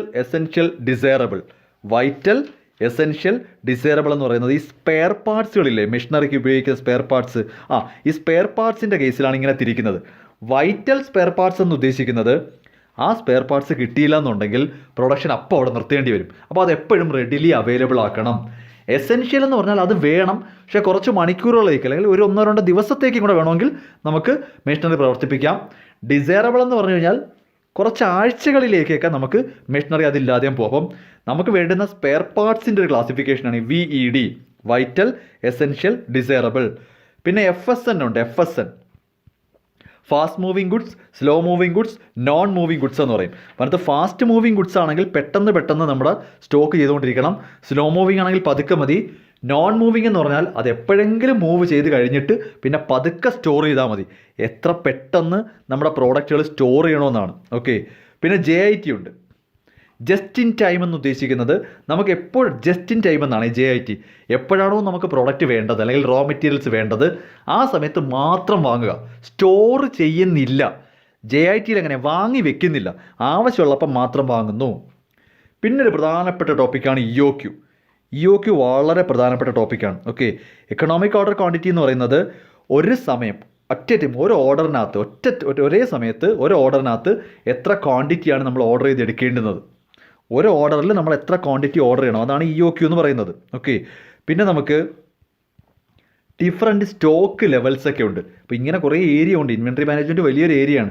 അവിടെയാണ് ഈ പറയുന്ന minimum level, maximum level, reorder level, danger level, average level, ഇങ്ങനെ പോകും. ഓക്കെ, അപ്പോൾ ഈ രീതിയിൽ കുറേ ടെക്നിക്കുകൾ ഉപയോഗിച്ചിട്ടാണ് ഇൻവെൻട്രി മാനേജ്മെൻറ്റ് കീപ്പ് ചെയ്യുന്നത്. അപ്പോൾ ഞാനത് നിങ്ങളുടെ ടെക്സ്റ്റിലുള്ളതിനേക്കാൾ കൂടുതലായിട്ടാണ് ഞാൻ ഈ പെയ്ഡ് സ്റ്റുഡൻസിൻ്റെ കേസ് പറഞ്ഞില്ല. അപ്പോൾ അവർക്ക് കൊടുത്തിരിക്കുന്നതിനകത്ത് കുറച്ചുകൂടി അഡീഷണലി ആ ഒരു ഓർഡർ തന്നെ കൊടുത്തിട്ടുണ്ട്.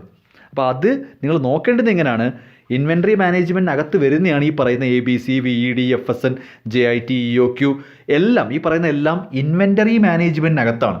അപ്പോൾ ശരിക്കും പറഞ്ഞാൽ വർക്കിംഗ് ക്യാപിറ്റൽ മാനേജ്മെൻറ്റ് എന്ന് പറയുന്നത് cash management, receivables management, inventory management, ഇങ്ങനെയാണ് ഇതിൻ്റെ ഓർഡർ. അപ്പോൾ ഇത് പഠിക്കുന്നതിന് അതിൻ്റേതായൊരു ഓർഡറുണ്ട്. ഓക്കെ, ലാസ്റ്റ് ഡിസിഷനായിട്ടാണ് ഡിവിഡൻഡ് ഡിസിഷൻ വരുന്നത്.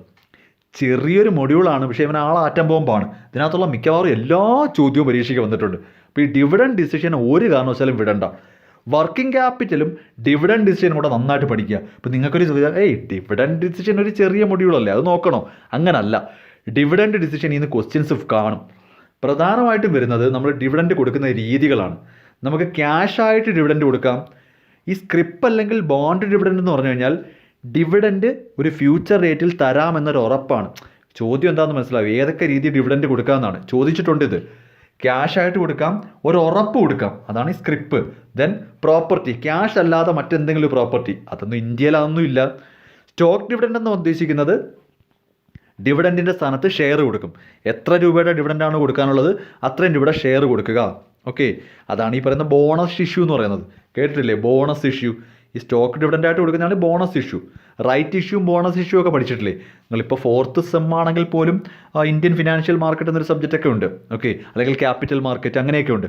അപ്പോൾ ഈ റൈറ്റ് ഇഷ്യൂ, ബോണസ് ഇഷ്യൂ എന്നൊക്കെ പറയുന്നതിനകത്ത് ബോണസ് ഇഷ്യൂലാണ് ഇത് വരുന്നത്. ഡിവിഡൻറ്റിന് ഈക്വലൻ്റ് ആയിട്ട് ഷെയർ കൊടുക്കുന്നു. പിന്നൊരു പ്രധാനപ്പെട്ട ടോപ്പിക് ഇതാണ്, ഡിവിഡൻഡ് പോളിസി. കൺസർവേറ്റീവ് ഡിവിഡൻഡ് പോളിസിയും ഉണ്ട്, ലിബറൽ ഡിവിഡൻഡ് പോളിസിയും ഉണ്ട്. ഓക്കെ, കൺസർവേറ്റീവ് ഡിവിഡൻഡ് പോളിസി എന്ന് പറഞ്ഞാൽ മേജർ പോർഷൻ ഓഫ് പ്രോഫിറ്റും ഡിവിഡൻഡായിട്ട് കൊടുക്കത്തില്ല.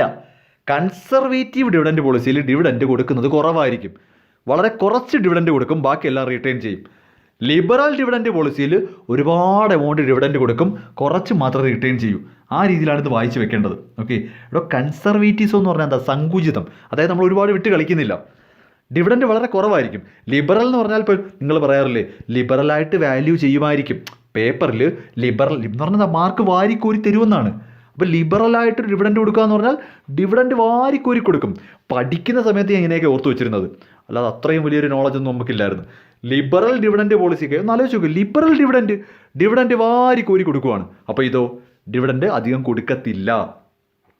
പിന്നെ ഡിവിഡൻറ്റിൻ്റെ ഡിസിഷൻ, ഇതെന്താ സംഭവം എന്നറിയോ, ഈ ഡിവിഡൻഡ് ഡിസിഷനെ സപ്പോർട്ട് ചെയ്യുന്നതും സപ്പോർട്ട് ചെയ്യാത്ത ആൾക്കാരുണ്ട്. അതായത് ഡിവിഡൻഡ് പോളിസി അല്ലെങ്കിൽ ഡിവിഡൻഡ് ഡിസിഷൻ ഇർറിലവൻ്റ് ആണെന്ന് പറയുന്നുണ്ട്. ഈ പേരൊന്ന് ഓർത്ത് വെച്ചോ, ഇത് നിങ്ങൾക്ക് പഠിക്കാനുള്ളത് തന്നെ. മോഡിഗ്ലിയാനി ആൻഡ് മില്ലർ എന്ന് പറയുമ്പോൾ രണ്ട് ആൾക്കാരാണ്. ഓക്കെ, അവരുടെ കോൺസെപ്റ്റിൽ ഈ ഡിവിഡൻഡ് ഡിസിഷൻ്റെ ഒന്നും ഒരു ആവശ്യമില്ല.